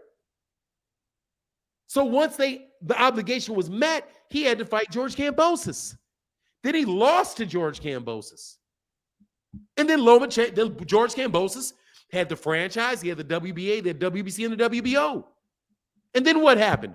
Devin got the fight right away. And he wasn't the second option. He was not the second. But Lomachenko didn't have to accept that franchise title. So if he hadn't accepted the franchise, if he hadn't done that, what would Devin Haney be? He wouldn't be the mandatory. He possibly would have fought Devin Haney before Teofimo. That's what it would have happened. He didn't have any problems. He didn't owe Devin Haney a fight. What does he owe Devin Haney a fight? No, he had the franchise. He took care of that. What does he owe? Now, see, that's what I'm telling you. This shit is all about, and then no disrespect to you, this is all about Devin Haney getting what Devin Haney wants. Because there's no reason for Lomachenko to not fight the IBF champion and to fight Devin Haney, who was the WBC interim champion. There's no reason for him to skip over the IBF champion to fight an interim champion. Because if Lomachenko had not franchised, he would still be the WBC champion. And then the choice would be between fighting the IBF champion and fighting the WBC interim champion. Nobody is going to say that Errol Spence Jr. has to fight Jaron Ennis, who's the IBF interim champion, over Terrence Crawford, who's the WBO champion, for a unification fight. I'm telling you, brother, this is all about Devin Haney getting what he wants, and Bill Haney and Devin Haney making any argument at any time to make it look like they are taken advantage of. No joke, bro. I'm not being biased. Okay. This is literally how boxing works. I ain't saying biased. No, I'm going to say that. Hey, but I just had a difference of opinion. That's all. Yeah, I appreciate that, man. All right, brother. Thank you so much. Thanks for let me talk on your show. I appreciate it. No, man, dude, you're welcome anytime you want to come on, man. Anytime. All right. Anytime. All right, brother. All right. Peace. All right. Fanon, you cannot win a vacant belt and not defend the title, then drop the title. That's, man, fuck you talking about suspect. What do you mean it looks sus? To who? You cannot win. First of all, he never dropped it. Bradley Savage. You cannot win a vacant title and then not defend the title. He did. Then drop the title. He never dropped the title. Fuck you talking about? He never dropped the title. And what is sus? What is this? What is sus? Oh, you look so sus. What is sus? I mean, I need to know. What is this? What is sus? That looks so sus. What kind of standard is sus? That looks sus. Dude, you guys need to stop. You guys just say, hey, much respect to Incel all day, brother.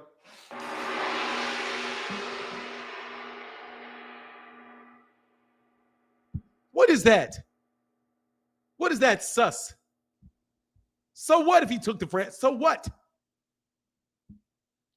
Man, like I say, you need to remove your head from Bill Haney's ass, okay? You need to take somebody to grab you by the shoulders and pull your ass up, pull your head up out of there.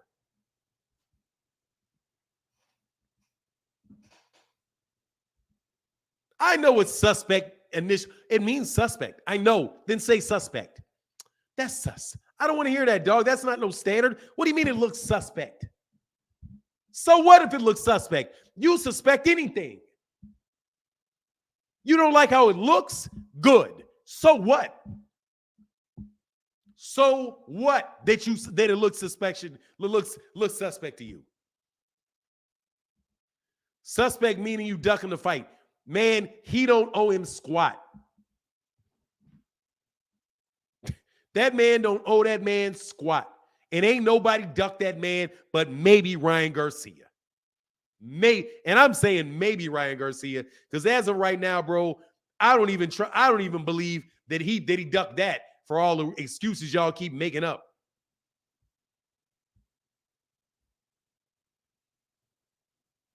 Yeah, I saw that, man. I saw that, bro. That man called out his brother. That's hilarious, man. Fernanda, I wish you could go live on Twitter and do this, because Haney fans are terrible on that platform too. They hear me. They hear me. I don't need any more drama over there. First of all, I'm not doing any. I don't work for free. You know what I'm saying? Like all that stuff that, man, Twitter, dude, Elon Musk, man, please. Y'all got to go follow me over there before I can do any of that. Ahmad J said, Fernand, I hear you dropping those wise gems. Thank you, brother, for that support, man. Much love, brother, to my man, Ahmad J. Look, dude, none of that stuff that you guys are saying makes sense, period. You got a different standard for Devin Haney than you got for somebody else. Period. And the more games I play talking about it, the more it runs into a bunch of annoying conversations. But Devin Haney was the first option for George Kambosos when George Kambosos beat Teofimo Lopez. The first option. That man has literally gotten everything he's ever asked for in his entire life, from what I can see. And you still cry and complain and act like he's taken advantage of. It seriously, man. That man is one of the most, that dude, Devin Haney is one of the most, God, dog, how can I say it? The man is literally one of the most privileged fighters I've ever heard of. He's literally one of the most privileged boxers I've ever heard of. I've never seen anybody go through 3 different networks, getting pay raises each time. Everything he cries about, he gets. Everything he asked for, he got. And then you got another kid over here in Gervonta that is really the cash cow. And y'all are acting like, well, you know, Dev. What about Devin? If Devin fights Gervonta Davis, it's going to be the first humbling experience in his life. And it will start in the negotiations. Excuse me, son. I need you to sit down and be a little bit more humble. I need you to learn to be humble. Not fake humble, real humble. I'm the man. Me, not you. All that and them belts. Me. I'm the one, if Gervonta Davis, and he's got to get past him, 70-30 split, if he wants to be nice, 70-30 split, if he wants to be nice. Ray Davis, you're not going to break. I don't need to see nothing broken down about the franchise. I understand the franchise belt. I've read everything. I've listened to everybody. I know full well what it is and what it does. And I already got my answer. You want me to go back and keep looking at papers? I already got the ruling. Your ass is going to jail.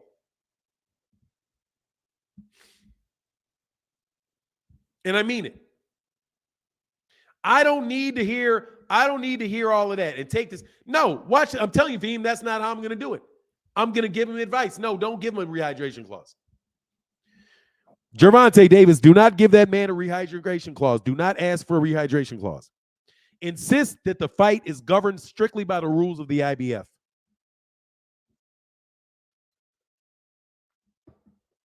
You're done.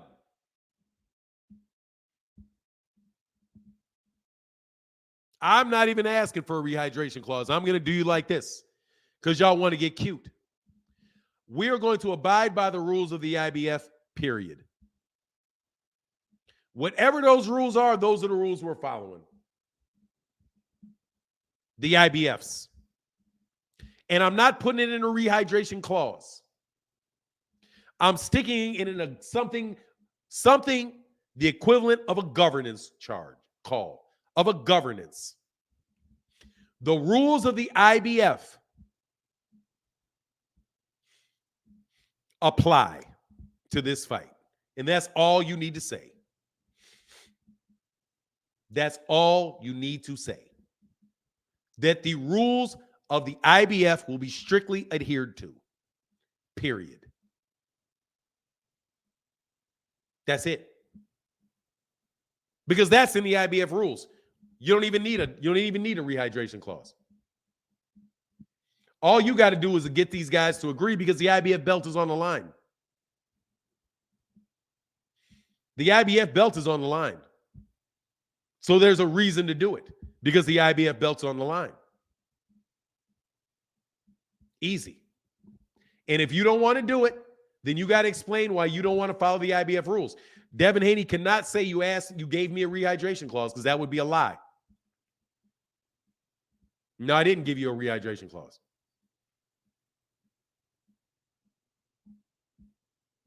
Number one ranking system doesn't automatically equate to the mandated fight by that body. No, yeah, exactly. It doesn't. People say that all the time, and it's not true. I'm just telling you. Dog, when Leonard Ellerbe talks, bro, I feel him. I feel him. Be like, look, man, nah, bro. Nah, brother. And I mean that, bro. You may not like it, but I'm telling you, I mean that. You guys talk too much. You complain too much. It's not fair to other people. Just not fair. It's not, I don't even like, dude, I'm not no fan of Teofimo Lopez. I'm not a fan of Teofimo Lopez. But it is what it is. That man didn't duck a fight because he didn't immediately take the fight. And I hear the arguments. Why didn't he take it? Because I'm not answering the question. That's you trying to get me to justify something that he made. Here, how about this? Why wouldn't he fight George Kambosos? Why wouldn't Teofimo Lopez fight George Kambosos? It's his mandatory. Why wouldn't he fight him?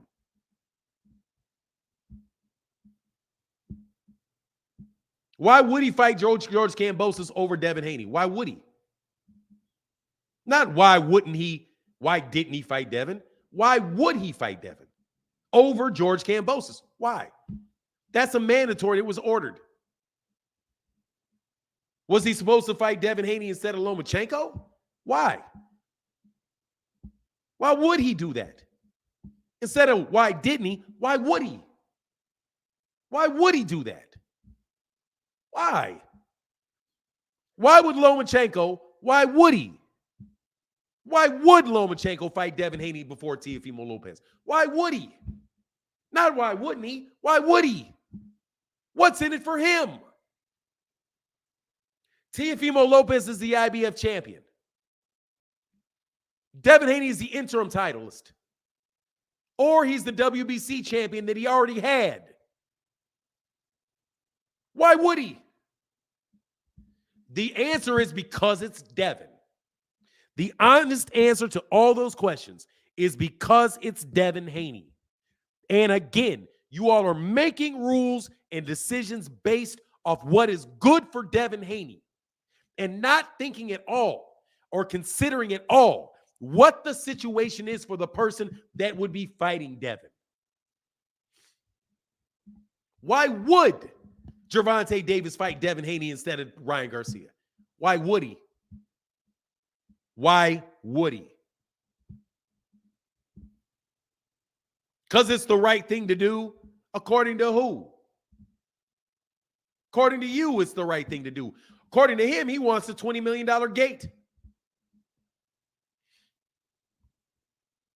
I'm telling you. Why would he?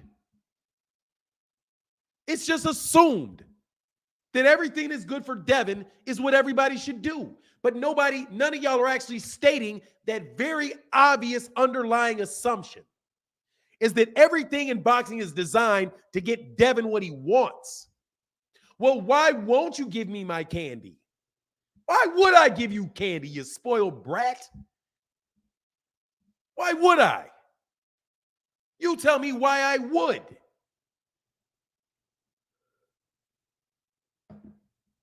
Why would I? You're a pain in the ass. You talk all kind of crazy all the time. You don't have big crowds.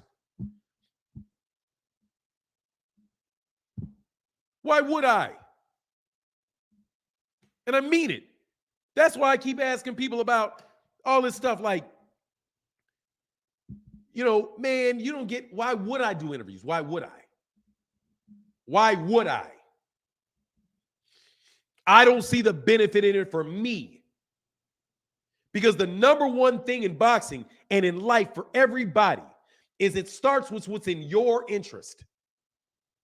What's in your interest? Why do you box at all? Because it's in your interest. Why is it in your interest? It's in my interest. And you have to give these people their reasons for doing it. And if a person has just as good a reason for doing something else as he has for doing what you want him to do, you can't say anything. You can't call him a duck. You can't call him a duck because he has just as good an option. Terrence Crawford doesn't have a better option than Errol Spence Jr. for any conceivable reason other than the chance that he'll lose. That is it. He's not getting any more money. He's not getting any more belts. He's not adding to his accolades. He's not going to do. He's not getting more self-satisfaction out of the win. He's not getting anything extra for not fighting Errol Spence Jr. That's a duck. But fighting your mandatory, an actual mandatory that was ordered for you, which is what George Kambosos was for Teofimo Lopez, versus fighting Devin Haney, where there is no mandatory,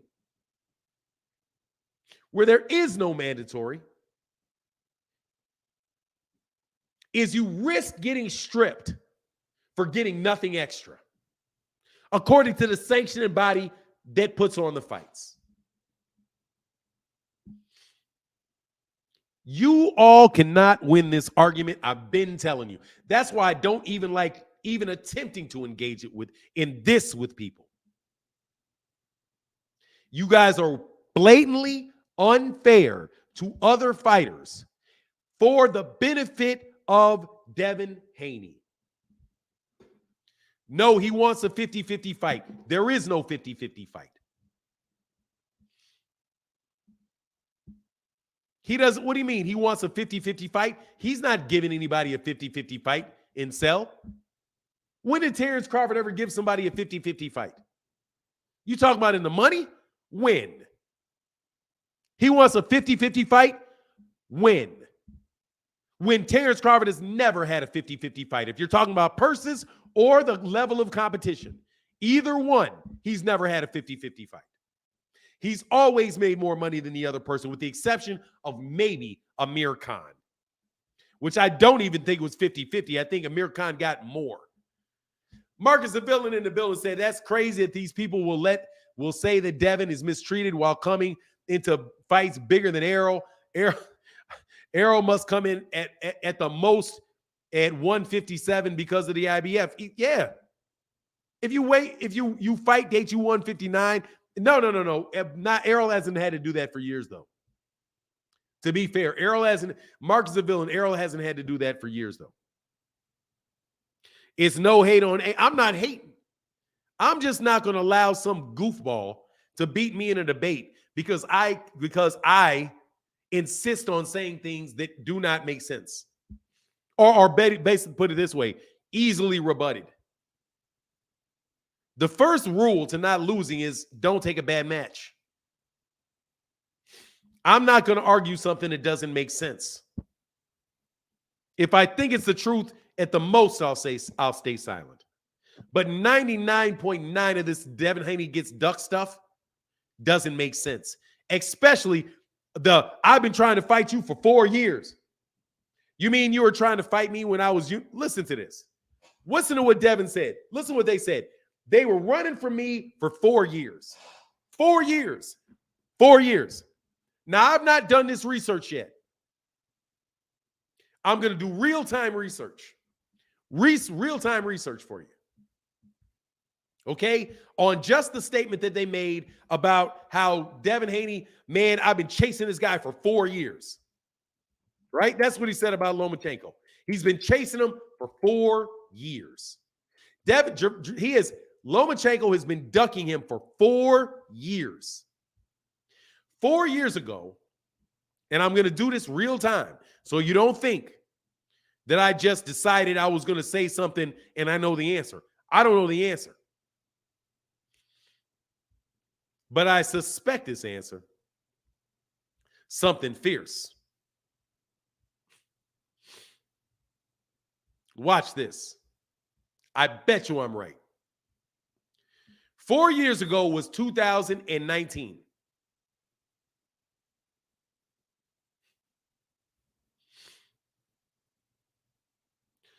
That was ever since, 4 years ago was, it was 3 years ago. Since Anthony Corrala. His fight with Anthony Corrala 4 years ago. Is that right? 20, 21, 22, 23. April of 23.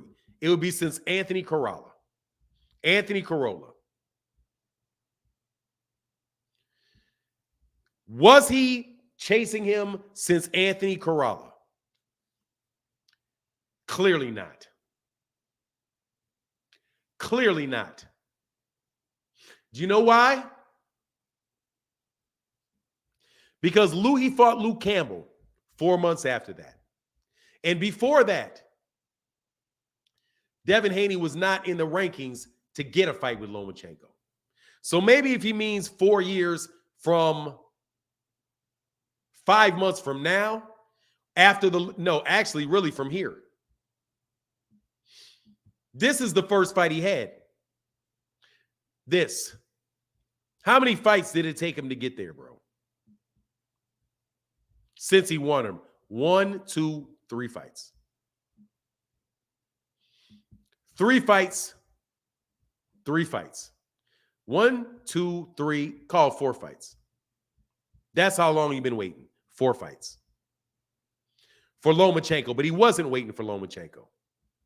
Because he wasn't been looking for Lomachenko since this one. Right here. He's not been chasing Lomachenko for this fight, or this fight. Because Lomachenko lost this then. He may have been looking to fight Lomachenko from 2020, 2019, maybe. No, it's here. It's 1 year. It's one fight. 2019 and 2020, because he lost this one. You've not been chasing him for the last 3 years.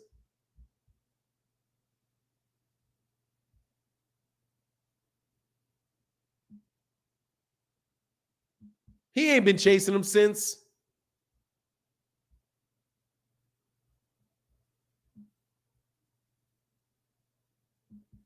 he ain't been chasing him since Lee Selby.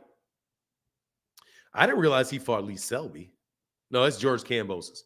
All right, Devin Haney. So how long ago how has he actually been, when did he stop chasing him? I think he stopped chasing him right around here. Yuriokas Gamboa. I think it was maybe Yuriokas Gamboa and Alfredo there, but he hasn't been chasing him in at least 3 years. So you've not been chasing him for 3 years because he hasn't had a title for 3 years. Correction, Devin comes in bigger than Boots. Oh, yeah, he does come in bigger than Boots.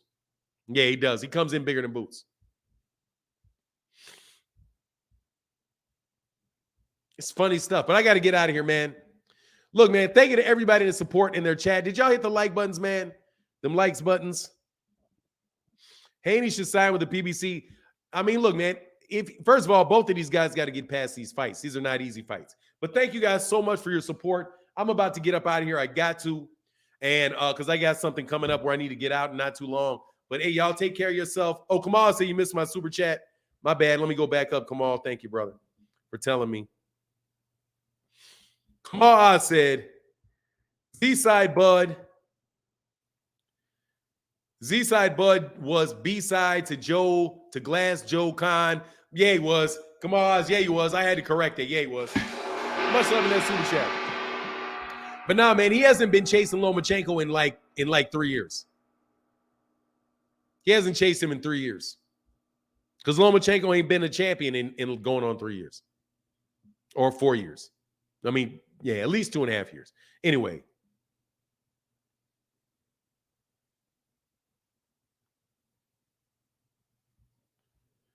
What? First of all, that's not even where he goes to, bro. That's not even what he does, man. Oh, that is. That's actually Bill. You said, what is this? That's not the same.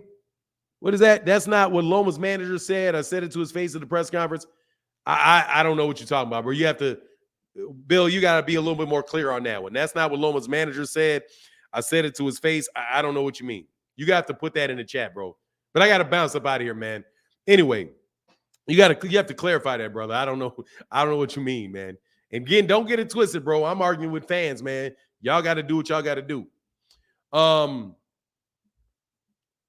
you get blocked for that, bro. The man ain't soft, man. Anyway, it is what it is. I got to get up out of here, man. Much love to everybody in the chat, everybody in the super chats. Got my son's basketball games to go. Never. Yeah, no. You're not soft. We know what that is. Look, man, it's all boxing, man. It's all fun talk, bro. It is what it is, man. Gotta respect people for what they do, man. And you get blocked for that. Can't disrespect the man like that. But anyway, man, I got to get out of here. He said, Loma's manager said Devin will never fight Loma. They're about to fight, Bradley. They're about to fight. No, that's his channel. That's his actual channel. No, I went to his actual channel, I think. Let me see. I mean, since 2013, this is, unless somebody copied it, it usually goes by William Haney. He usually goes by William Haney. So I don't know if that's him or if it's him or not, bro. Nah, that's not him. I'm gonna block you, bro. That's not what you say, bro. That's not him, bro. That's William. That's somebody clowning, brother. I gotta throw you out of here. I think I gotta go out of you. I gotta throw you out. How will I know, bro? Yeah, I don't know, bro. I think he usually responds, he don't got a title now. Yeah, you're gonna get blocked, bro. Hey, man, if this is the real Bill Haney, no disrespect to you, brother, but you got to do that under your actual channel that you come by here on. Because no, that's an older channel, but I just don't know if it's actually him. I just don't know if that's actually him. Because that's not his channel name. It's a 2013 channel, but that's not an actual name. And guess what else? That channel could be around, could have been around for a long time. That channel could have been around. Let me see his oldest. I'll figure this out. Watch this. I'll go to his oldest video. 2 months ago. Shorts, they didn't even have shorts 6 years ago. Community shorts. No, this is not him, bro. This is not him, bro. This is not him. No, that's not him. That's somebody that changed their name to Bill Haney. No, they changed their name to Coach because it's a 2013, bro. I don't have time to drop a link, bro. I don't have time to drop a link. I gotta go. No, that's not. I'm gonna block you because I don't think because he goes by William, number one, and number two. That channel it's a 2013 channel, but it doesn't have content that's old. It just has new content on there. There's no posts over there. No, I mean, look, he may, but it is what it is. I got to throw you out there, bro. You're wrong as usual. And he doesn't even act like that, bro. That's some punk, man. Nah. All right, good deal, man. Nah, I'll block you with confidence that that's not actually Bill Haney. Yeah, it is. He does do William Haney on YouTube. He doesn't do Bill Haney with his face smiling. But anyway, it is what it is. And with that, I got to get up out of here, man. Much love to everybody in the chat, in the super chat. And with that, I'm out. Deuces.